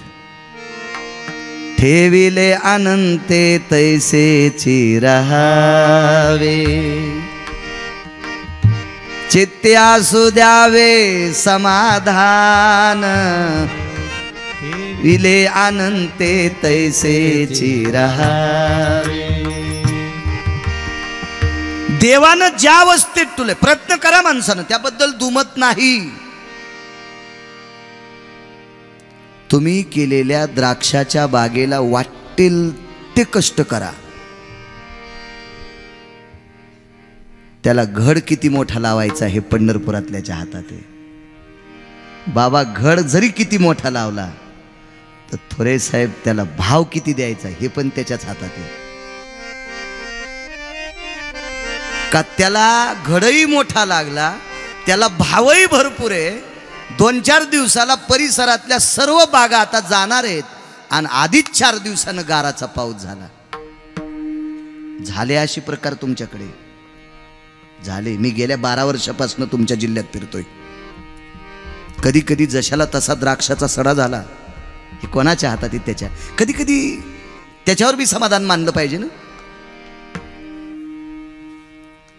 ज्वारी पेरणं आपल्या हातात आहे, कोळपणं आपल्या हातात आहे, निंदणं आपल्या हातात आहे, तिची मशागत करणं आपल्या हातात आहे, कंस लावणं त्याच्या हातात आहे. लावलेली कंस घरात येऊ द्यायची का नाही त्याच्या हातात आहे. जुनी माणसं म्हणायची गव्हाच्या राशीवर गव्हावर तांबुरा पडेल का. तांबुरा नावाचा एक रोग होता. शांतीब्रह्म एकनाथ महाराजांनी 4 वया खर्च केल्या. फार सुंदर वया येतात त्या शेतीसाठी.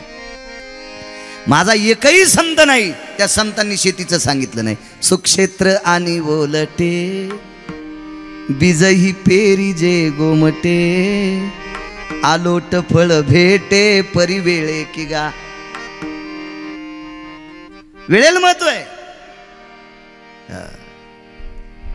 खरण छाटणी अजून 1.5 महिन्याला केल्यावर कसा मेळ बसन. माझ्याकडे काही द्राक्ष नाहीत पण तुमचं पाहू शकलो. वेळेला करावं लागेल बाबा. वेळ आहे की का? ज्ञानोबा राय म्हणले वेळेला महत्व आहे. अलोट फळ भेटे परी वेळे की गा. एक प्रमाणे महाराजांचं. मग गाड्यावरी वाहती जर निगुतीनं शेती केली तर मग मालाच्या गाड्या इतक्या भरत्यात की बघायचं काम नाही. आठवत नसतं ते टायमाला. असंच तर असतं कधी कधी. रात्री 12ला लाईट जाती म्हणून इन्व्हर्टर नाही आणि लाईट गेली की लेकरं रडतात म्हणून काड्याची पेटी त्या घरातली माऊली आपल्या उशाल काड्याची आग पेटी उशाल ठेवती आणि लाईट गेल्यावर 12च्या नंतर सगळे कोणाडे पाहती. देवळ्या कपाट कोणाडे गॅस वाटा चौकट बघती. काड्याची पेटी सापडत नाही. सकाळी 4ला पुन्हा लाईट येऊन जाती आणि 5ला उठल्यावर अंथरून काढताना गादी खाली डब्बी सापडती. ठेवली कोणी होती? असंच असतं. कधी वेळेला प्रमाण न सापडणे. विठाला विठाला. अरे नाही कीर्तन नाही भागवत आहे ते.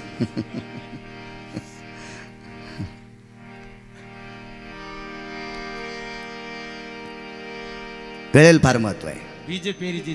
हा क्या बात आहे.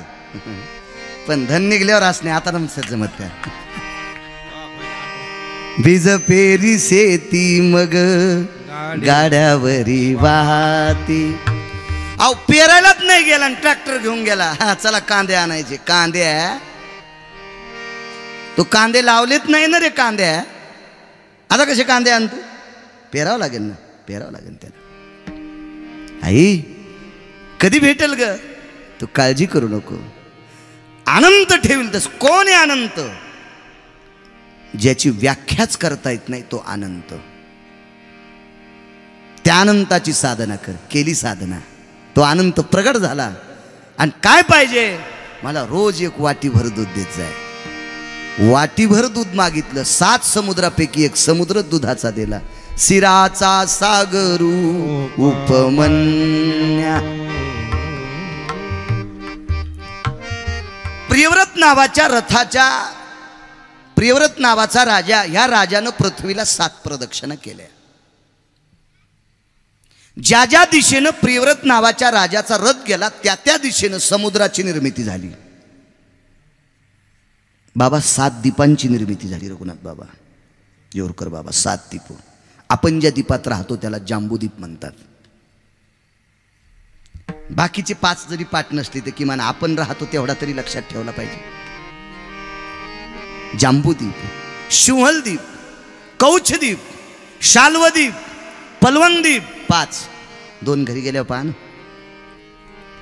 रिॲक्शन येते. सगळ्या गोळ्या एकट्या घेतल्यावर बघा कधी कधी.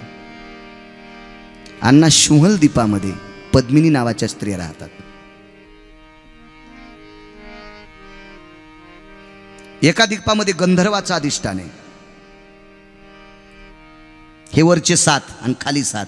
आतळ, वितळ, सुतळ, तळातळ, महातळ, रसातळ, पाताळ. पाताळामध्ये हटकेश्वर नावाच्या भगवान शिवशंकराचा अधिष्ठान आहे. तिथं राजा बळीचा अधिष्ठान आहे. बळी तिथे पूजा करतो. बघा काय टोक आहे, काय टोक आहे ते. मग 14 भुवन. त्याच्यानंतर 21 स्वर्ग. भुवनत्रय भय सकल सुधा चतुर्दशो भय जायंतो स्वर्गारोहम विशंति एकम मुद्य भवा भय जायन्ते रसातलो यति सप्तजनो जाम्बुदीपा भय सप्तस्थितो वलयांकितयनि आपांपतिया निरभय सकलति सुदयति जाय सरितांवोगम भयतति जाय ओहलम सकलति क्रियम जना प्रजन्यवोथम भोति जनाया प्रजन्यवोथम भतु जनाया प्रजन्यवोथम भतिय जनाना. काय क्रिया गोड आहे या संस्कृतीची. 14 भुवन, 21 स्वर्ग, 7 पाताळ, 7 दीप. आपण ज्या दीपात राहतो त्या जम्बूदीपात. त्या जम्बूदीपात जगाच्या मालकाचा अधिष्ठान आहे. जम्बू या दीपा माझी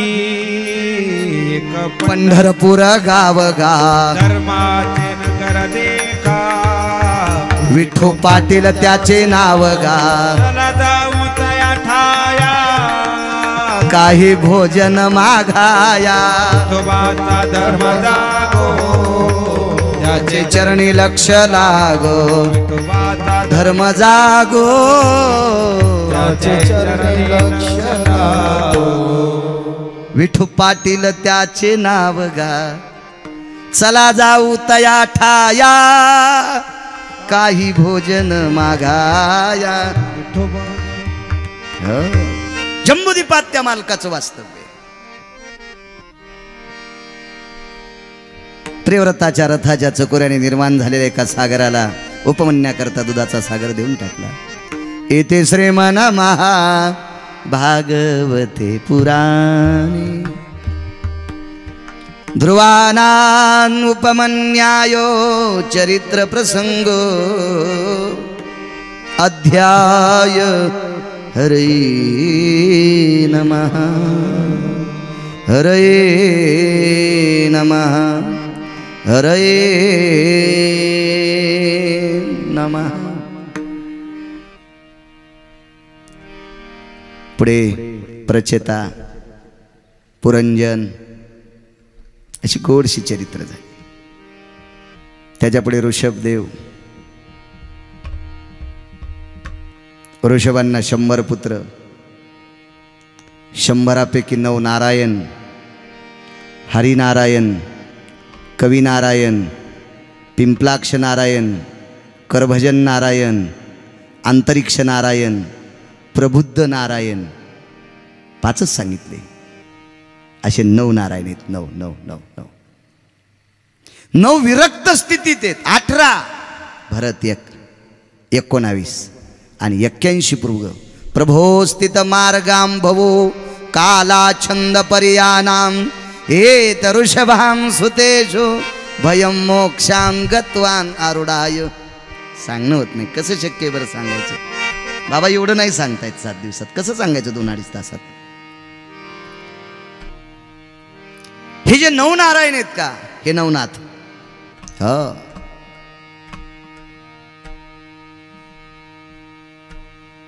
छके 10 साली यवनांचं थोडंसं प्राबल्य वाढलं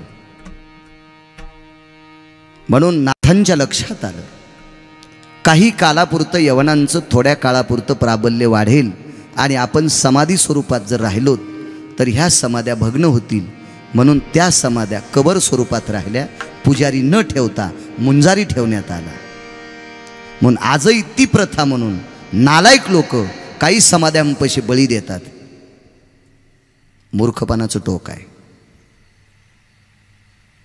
बऱ्याच ठिकाणी बाबांसारखी महात्मे ज्या त्या भागात प्रगट झाले त्या त्या भागात अशा बलीच्या पद्धती बंद केल्या माझं एक मत आहे मी म्हणणार नाही सगळ्यांनी माळी घाला कारण हे जग पाहणार आहे आता या यूट्यूबच्या माध्यमातून मी म्हणणार नाही थोरे साहेब सगळ्यांनी माळी घाला पण देवाच्या नाव करून बोकड्या कापायचा आणि तुम्ही खायचा कशाला देवाला बदनाम करता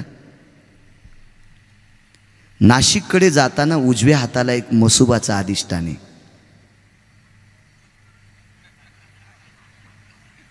कसं लक्षात आलं तुमच्या चतुर माणसं आहेत तुमची वायर तुटकी नाहीत ना क्वालिटीची वायरिंग आहे तुमची क्वालिटीची लागलीच लक्षात येते तुमच्या कधी कधी बघावं सुद्धा वाटत नाही नाना तिकडं बघावं सुटत नाही रघुनाथ बाबा बाबाजी चिळच वाटते अरे का देवाचं नाव बदनाम करता अंधाधुंद होता तुम्ही मद्याच्या बाटल्या येतात मोठी मोठी हारे शिजतात तिथं हारे म्हणजे हंडा त्या देवाच्या नावानं तुम्ही बळी देता बेधुंद महिला सुद्धा तिथं खाताना दिसतात किती किती नालायकपणाचा कळस आहे खाऊ नका म्हणणार नाही पण या भारतीय संस्कृतीतल्या देवांना बदनाम करू नका अहो गळ्यामध्ये तुळशीच्या माळा घालणारे म्हणते आमच्या सुनाला मुलगा झाला म्हणून मसुबाला 8 खुरी मेंढी कापायची 8 खुरी कोणतीला म्हणतात माहिती जी मेंढी गरोदर आहे जिच्या पोटात पिल्ले पिल्लाचे 4 आणि तिच्या माईचे 4 तुझ्या सुनाच्या पोटात बाळ होतं त्यावेळेला जर तुझी सून मसुबाला कापली तर तुझ्या दुसऱ्या सुनाला एकदाच 5 पोरं होतील असं कसं शक्य तुम्ही दुसऱ्याचा जीव कापल्याच्या नंतर आपलं समाधान होईल अशी टांगती तलवार आहे ना मूर्खपणाचं टोक आहे ना आपण इंटरनेट युगामध्ये येतं गेला मागचा काल 150 वर्षापूर्वीचा. आता काळ किती सुधारित आहे. या सुधारित काळामध्ये जर आपण बाष्कळ कामं करत असू तर किती मूर्खपणाचं टोक आहे.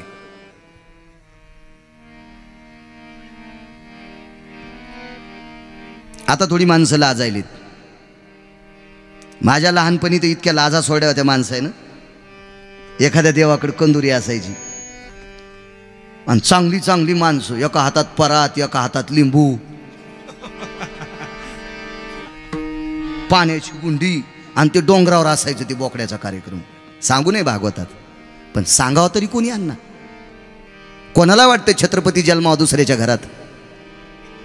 कधी सुधारायचं तुम्ही? कधी कधी कधी तुमच्या घरात कायमस्वरूपी बळी द्या, पण देवाच्या पुढे नका देऊ. तुमचं कधीच चांगलं होणार नाही. कधी चांगलं करू नका देवाला बदनाम तुम्ही. सटवाईला बोकड्या कापला, आसराला कोंबडं कापलं, मसुबाला हाल्या कापला, कोणाला काय कापलं, आणि तुम्ही नाव ठेवता मुसलमानांना.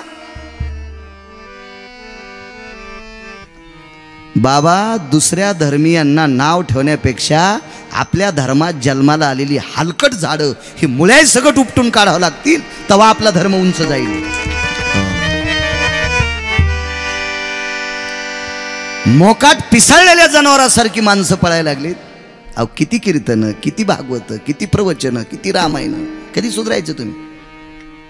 आणला महाराज, खपक्या पाकिट दिलं महाराज श्रीमंत, तुम्ही तसेच सोनाराच्या नळीसारखी.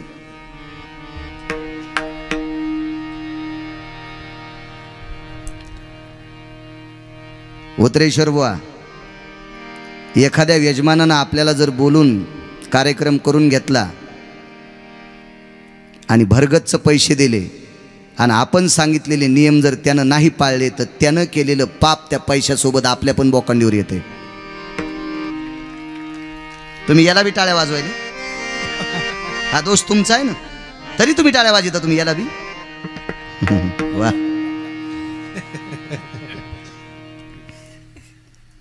चांगलं वागणं महत्वाचा विषय राजू. काही गरज नाही, काही गरज नाही, असं देवांना बदनाम करू नका. आमच्याकडे 5-6 ठिकाणी काही सर्वसामान्य माणसांनी त्या पद्धती बंद केल्या. ती माणसं मृत्यू पावले. आज बी ज्या गावात गेल्याच्या नंतर त्या माणसाची आठवण झाली की माझी मान वागती, या माणसामुळे इथला बलीचा विषय बंद झाला. देवापाशी करायचं नाही, ते देव आहेत, देव आहेत. असो, म्हणून या समाध्यांपाशी मुंजारी ठेवण्यात आली. आजही काही नाथांच्या समाध्यांपाशी फात्या मारण्यासाठी यवन समाजाचा माणूस आहे. शक्य 10 सालपासून बाबा ही परंपरा पडत गेली, ती मोडत नाही. आता आमच्या गावात कानिपनाथाचं मंदिर आहे. लोक उठलं की सुटलं त्याला पांढराच रंग द्यायला. अरे म्हणलं द्या ना त्याला भगवा रंग. त्या देवतेला आमच्या गावामध्ये नवीन गहू आले. गहू आमच्याकडे जास्त पिकतो, तुमच्याकडे पिकतो म्हणा, पण तुम्ही आता चांगल्या याच्या नादी लागले. तुम्ही कशाला येतात घरी? हो ना. गावरान तूप खाल्ल्या दाड्याच्या कोणी नादी, भुसार दिला आपल्याला ठोकून. चला, तुम्ही नशिबान माणसात. तुमचा द्वेष केल्याने आमचं बरं होणार नाही.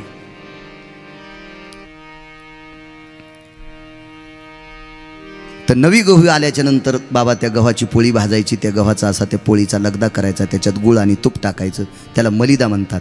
आणि त्या मलिदेचा प्रसाद कानिपनाथाला ठेवायचा, हात मागं करायचे आणि पात्रावरला प्रसाद नुसता तोंडानं खायचा, हातानं खायचा नाही. ही त्या देवतेची क्रिया आहे. पण तिथं बली नाही, कोंबडं नाही, बकरू नाही, रेड्या नाही, काय नाही. किती गोडवा, किती नाविन्य, किती पद्धत. असं करायचं.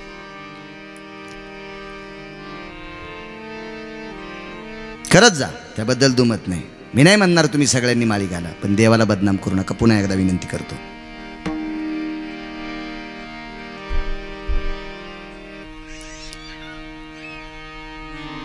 भरत नावाचा हा ज्येष्ठ पुत्र होता. भरत हा एवढा मोठा श्रेष्ठ राजा होता. भरतासारखा एवढा मोठा राजा आतापर्यंत जन्माला येणे शिल्लक आहे. बसा साहेब. नमः पार्वते पते हर हर हर महादेव.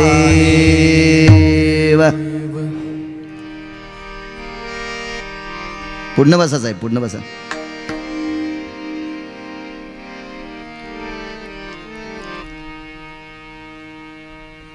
हा भरत किती श्रीमंत.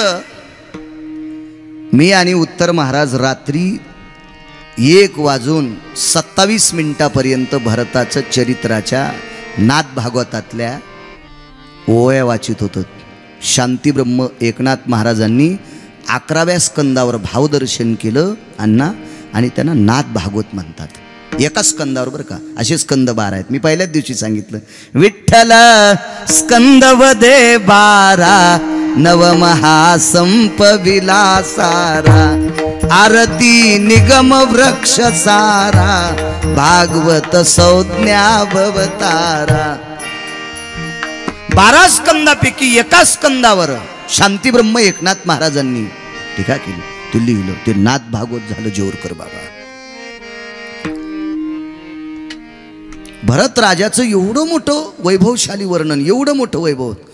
तो भरत हा एवढा भोग संपन्न होता, म्हणजे एवढी भोग त्याच्याकडे उपलब्ध होते. या पृथ्वीवर जितके देश आहेत त्या देशातल्या एकाही माणसाला ते भोग प्राप्त नाहीत.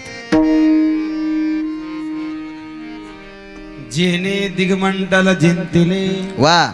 समुद्रवलयांकित राज्य केले नानाविध भोग भोगिले जे नाही देखिले सुरवरी. समुद्रवलयांकित राज्य, दिगमंडळ जिंकिले. पुढची होई. अनुकूल स्त्रिया पुत्र अनुकूल मंत्री पवित्र अनुकूल राज्य स्वतंत्र जे त्यागिले विचित्र नाना भो. अनुकूल स्त्रिया, पोषक स्त्रिया, त्या सांगत्यात असं नाही, नवऱ्यानं सांगावून बाईनं ऐकावं अशा अनुकूल.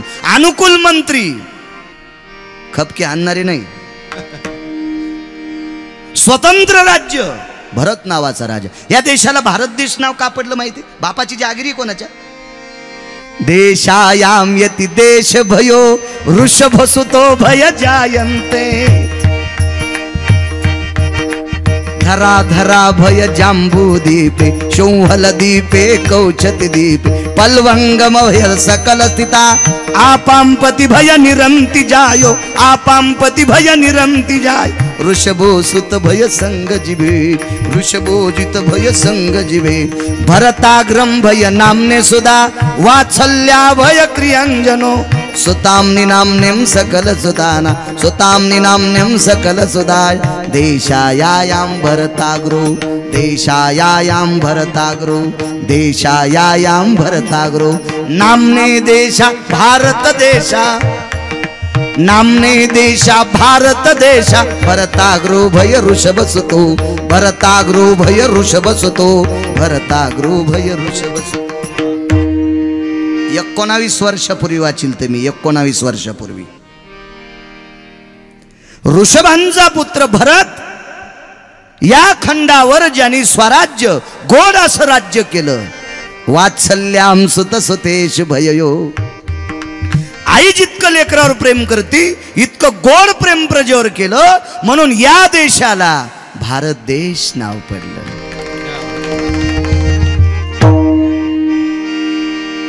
आपल्या देशात जी नावं पडतात ना ती कर्तव्यानुसार पडतात, म्हणून तर आपला भारत देश अजिंक्य देश आहे. मी बोलून गेलो जेवरकर बाबा, एकाही सत्तेची ताकद नाही या देशाला कलंकित करण्याची. फक्त या देशातच काही नालायक जन्माला येतील, ते आपल्याला घातक ठरतील. त्यांच्यापासून मात्र सावधान. बाकीच्यांची ताकद नाही.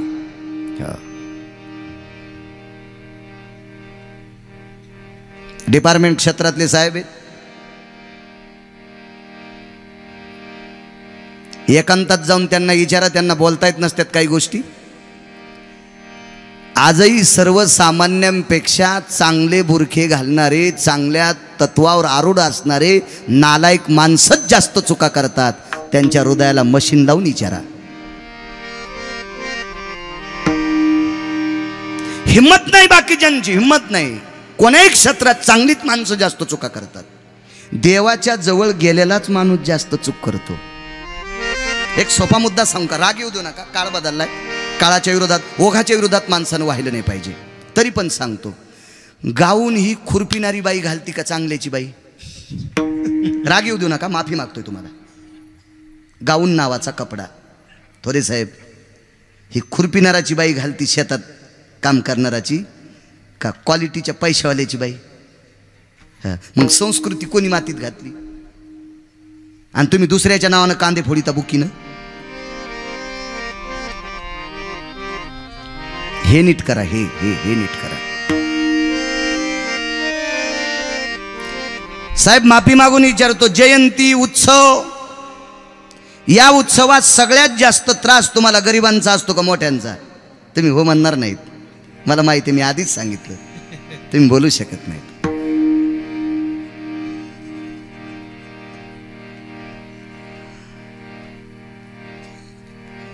कसा धर्मवरी जाणार अण्णा? कसा जाणार धर्मवरी? कसावरी जाणार?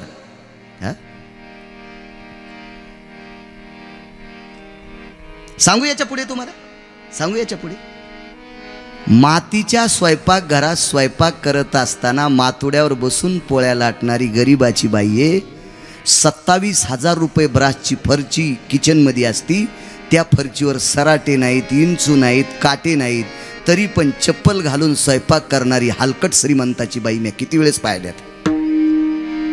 27,000 रुपये ब्रासची फरची किचनमध्ये, आणि त्या फरचीवर हिंदूच्या बाईनं चप्पल घालून स्वयंपाक करावा. बाबा, हे धर्म वरी जाण्याचं लक्षण नाही. आणि या बायकांच्या नवऱ्यांनी वट्ट्यावर बसल्यावर म्हणा धर्म किती खाली गेला. तो थुत्तर हाणायला पाहिजे सोंबळ्या. मी काय बाईला विचारलं, बाई ही चप्पल का घातली? नाही, ही किचनमध्ये घालायची आहे. हे आम्ही किचनमध्ये वापरतो. बाथरूमची वेगळी आहे आणि तिथं 35 चप्पला येतात. जशी साडी आहे तशा कलरची, जी साडी कलरची घाली त्या कलरची मी चप्पल घालते. मी त्या बाईला विचारलं, बाई अशी एखादी चप्पल नाही का महाराज घरी आल्यावर त्याला हाणायची? नाही म्हणली, ती अजून पप्प्याच्या बापानं आणलीच नाही. म्हणलं आणून घेईन पहिलं मायावर वार कर, नशिबान असेल गिरगावकर. हो, काय हसता माझ्या माईंना तुम्ही? बाबा, दोन्ही बाबांना म्हणतोय, माझे शांती ब्रह्म एकनाथ महाराज देवाच्या स्नानाला जात असताना गोदावरीच्या पात्रात चप्पल घालीत नव्हते. बिना चप्पलचं पाणी आणायचे, देवाला स्नान घालायचे. 22 चोपदार होते मालपाणी शेठ. 22 चोपदार, 11 पुढे ना 11 पाठीमागं. एका चोपदाराच्या हातात 15 किलो सोन्याची काठी आणि 32 किलो सोन्याची छत्री डोक्यावर होती विठ्ठलांना. पण बिना चप्पलचं पाणी आणत होते. उगं नावे या देशाला भारत देश नाव पडलं. भरताने राज्य केलं. आपल्या देशात कर्तव्यानुसार नावं पडत असतात. मुसलमान अंगावर थुंकला, प्रसाद देवोनी मुक्त केला. गावबा जी इकडे या. तुमच्या गिरिजा काकींकडनं एक तुपाची बरणी आणा. गिरिजा काकी म्हणजे शांती ब्रह्म एकनाथ महाराजांच्या पत्नी होत्या. हरिपंडित त्यांचे पुत्र. रात्रीच पाहिला आपण. गंगा आणि गोदा त्यांच्या मुली होत्या. शांती ब्रह्म एकनाथ महाराजांच्या मुलीचं नाव होतं गंगा आणि गोदा. ह्या कर्नाटकमध्ये दिल्या.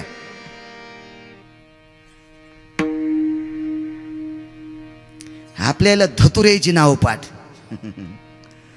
मागे एकदा काम करता करता एक फिल्मी सृष्टीतली हिरोईन 7व्या मजल्यावरून पडली. ती लय लोकांच्या खिशात आहे अजून. पण शांती ब्रह्म एकनाथ महाराजांच्या मुलीची नाव पाठ करायची नाही बाबा. हे कसे पाठ करतील?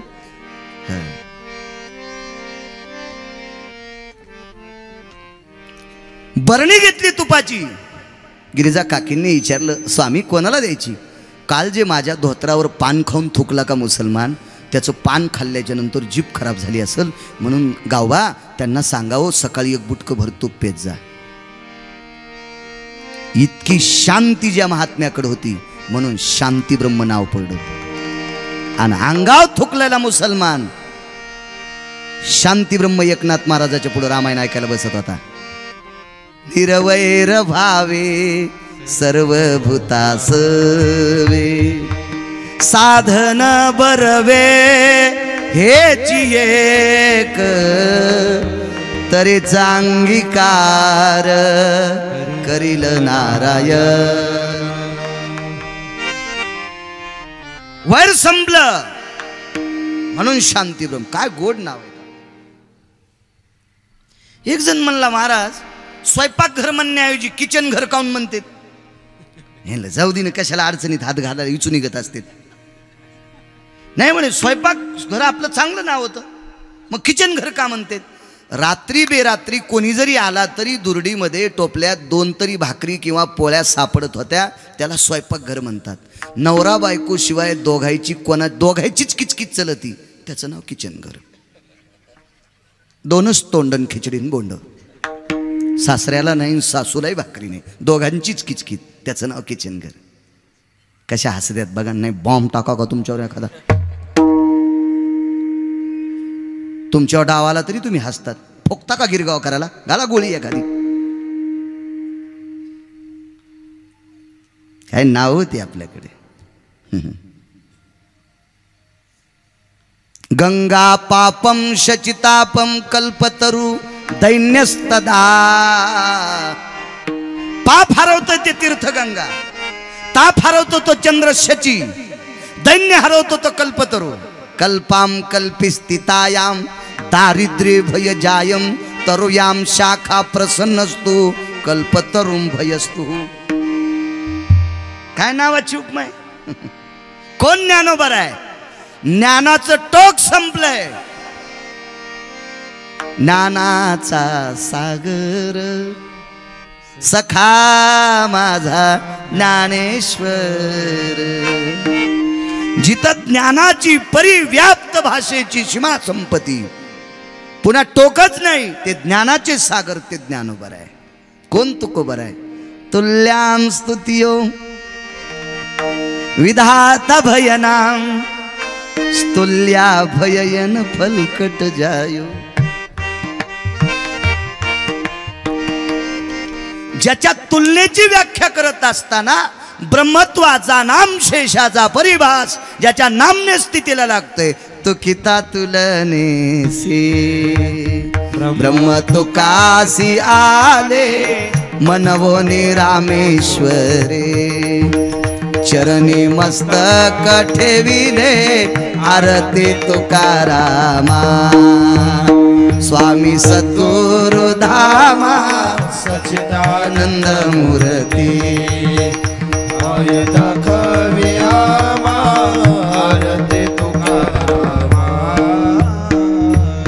ते तुकाराम. कोण नामदेव. जन्मता जिव्हेवरी. बाबा उपजल्या झाल्याबरोबर जिव्हेवर नामाची मुद्रा होती, ते नामदेव. हो. कोण चोखा. ज्याचं दर्शन घेतल्याच्या नंतर वृत्ती चोख होती, ते चोख उभं आहे.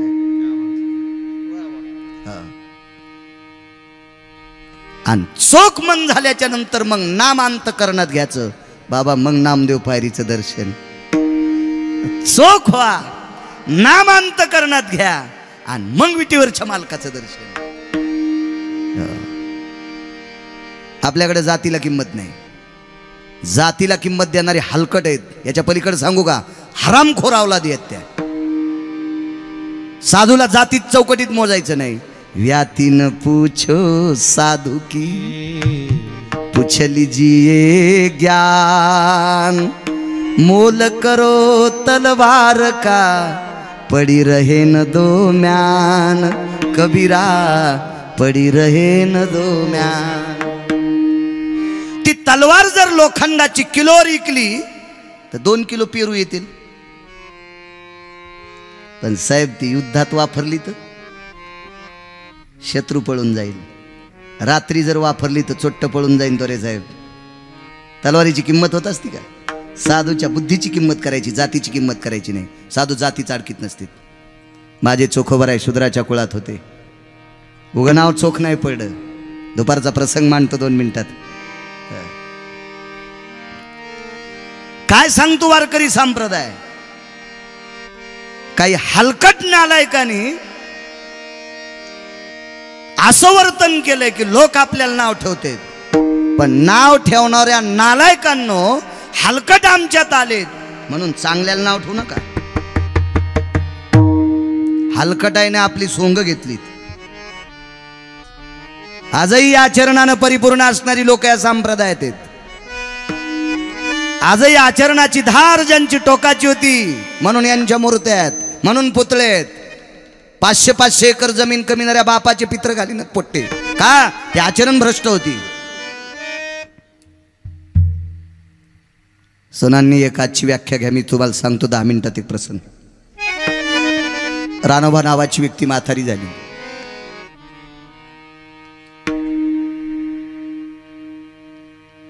थकली ती व्यक्ती. त्यांच्या पत्नी वारल्या, मुलगा सून नातूय.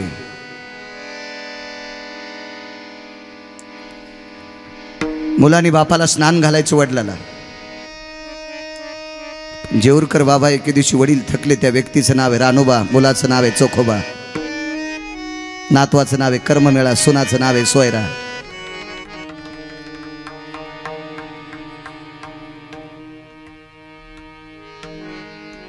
बाजेवर पडड्या पडड्या कपड्यात बाथरूम झाली. वय फार झालं, कपड्यात बाथरूम झाली. मुलाने असं उचललं. सानप दुपारी होते तुम्ही. घराच्या पाठीमागे एक दगड आहे, त्या दगडावर वडिलाला ठेवलं. दगडाच्या बाजूला बोरीचं झाडे सावली होती. पाण्याचा एक हरा भरलेला आहे, त्याच्यात लहानसं मडकं आहे. ह्यांना बापाच्या खांद्याला धरलं एका हाताने आणि दुसऱ्या हाताने पाणी घेतलं. पण एका हाताने वडिलाला धरले आणि एका हातात पाणी. बापाची कंबर कशी धुवायची? बाथरूम झालती धोत्रात, कशी धुवायची कंबर? लक्षात आलं, मुलगा जर बाहेरून आला तर मुलगा पाणी टाकील, मी एका हाताने बाबाला धरीन आणि एका हाताने बाबाची कंबर धुईल. पण मुलगा बाहेर गेलेला आहे, बायको घरी आहे. पण ही म्हाताऱ्याची सून आहे. बापाची कंबर 2च महिला धुवू शकतात, एक बायको आणि दुसरी मुलगी. सून सासऱ्याची कंबर धुवू शकत नाही. पण मालकाची व्यथा बायकोनी पाहिली. कोणाला म्हणायचं पत्नी आणि कोणाला म्हणायचं नवरा? हे साडी नेसली म्हणून तिला बाई म्हणायचंय? कपडे घातलेत म्हणून त्याला माणूस म्हणायचं? वागत जर राक्षसासारखा असेल तर त्याला माणूस कसं म्हणता येईल? डंकिनी सारखी वागत असेल तर तिला स्त्री कसं म्हणता येईल?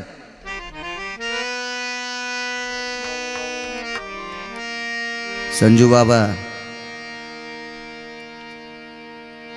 सून अल्लाह आधी आली दबत्या पावलानी आणि सासऱ्याला आवाज जाणार नाही अशा आवाजात सांगितलं मालकाला, मालक आपण दोघं मिळून मामांजीची कंबर धुवू. चोखोबरायच्या डोळ्यातून पाणी आलं. सोयरा, तू सून आहेस, सासऱ्याचं उघडं शरीर पाहू शकत नाहीस. जेऊरकर बाबा, काय वाक्य पडत त्या बाईच्या तोंडातून. जसा तुम्हाला या महात्म्यामुळे जन्म भेटलाय, तुमचा बाप आहे, तसं तुमच्या माझ्या सासऱ्यात तुमच्या बाबात मी स्वतःचा बाप पाहते. तुमच्या वडिलाला मी स्वतःचा बाप समजते. पण मी सांगते ते ऐका. तुम्ही एका हातानं मामांजीला धरा, एका हातानं पाणी टाका.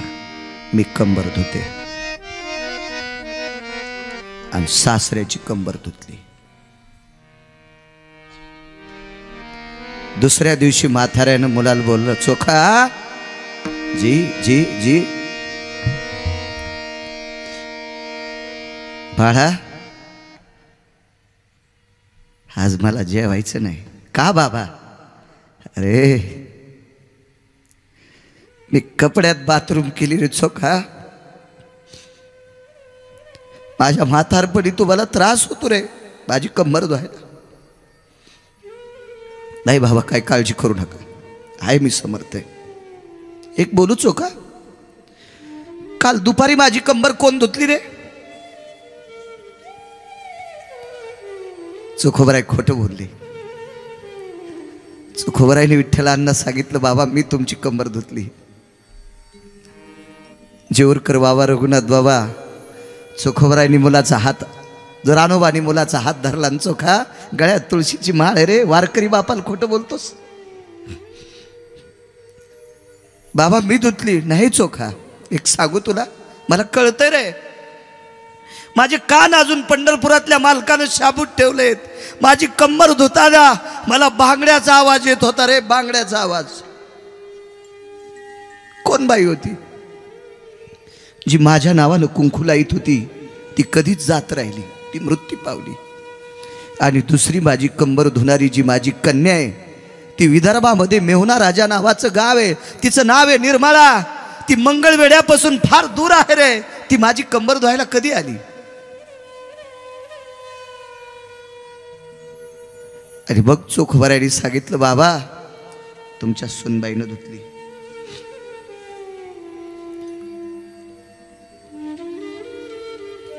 ठीक आहे बाळा. चोखा मला उठून बसवतो. रानू नावाच्या व्यक्ती, 35 वर्षाचा वारकरी पंढरपुरातल्या मालकाचा, पाठीकून आधार दिला, बाजीवर वडिलाला उठून बशीला, आवाज दिला, सुनबाई जी या इकडं. आणि बाजाच्या पायतनावर सुनेला बशिलं आणि दोन्ही हात सुनाच्या हातात घेतले. सोयरा, माणसाच्या कमरेला 2 स्त्रियांचे हात लागते, एक त्याच्या बायकोचा, आणि मुलीसाठी बाप पोरासारखा बी आहे आणि बाप बी आहे. बायको मृत्यू पावली, कन्या 500 कोसाच्या लांब आहे.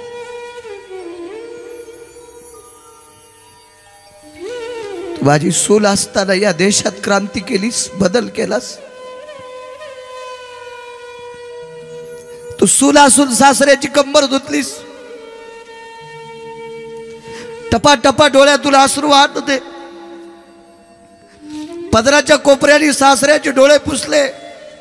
मामांजी रडू नका. सुलाच्या दोन्ही हाताला जेऊरकर बाबा चोंभाळलं आणि झोपड्याच्या आड्याकडे बघितलं. देवा, गेल्या 35 वर्षापासून तुझ्या पायरीचं दर्शन घेऊन येतोय. तुमच्या माझ्यासारख्या कर्मठांनी मंदिरात येऊ दिलं नाही, ते शूद्राच्या कुळात जन्माला आलते म्हणून.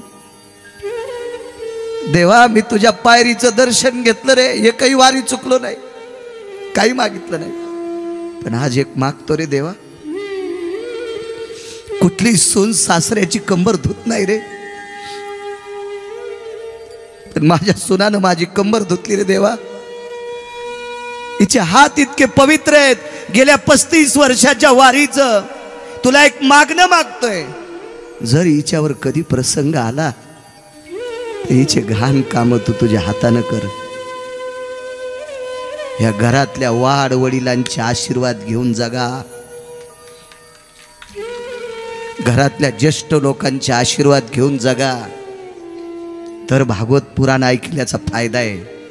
कशाला वेळ खर्च करता? आपण जर हे वागत नसेल तर कशाला 3-3 तास बसता इथं? 12 सासऱ्याची सेवा केल्याच्या पुण्याईचं टोक नाना. जगाच्या मालकानं त्या बाईचं बाळांतपण केलं साहेब, बाळांतपण केलं, बाळांतपण. बहीण झाला जगाचा मालक. चोखोबाची बहीण झाला सारंगधर, वहिनी उघडा दार.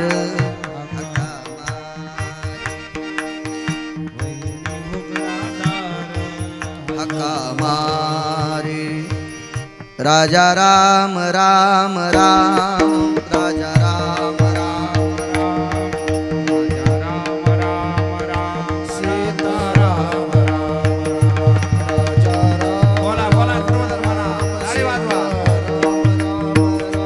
राजा राम राम राम, सीता राम राम, राजा राम राम राम, सीता राम राम राम, राजा राम राम राम, सीता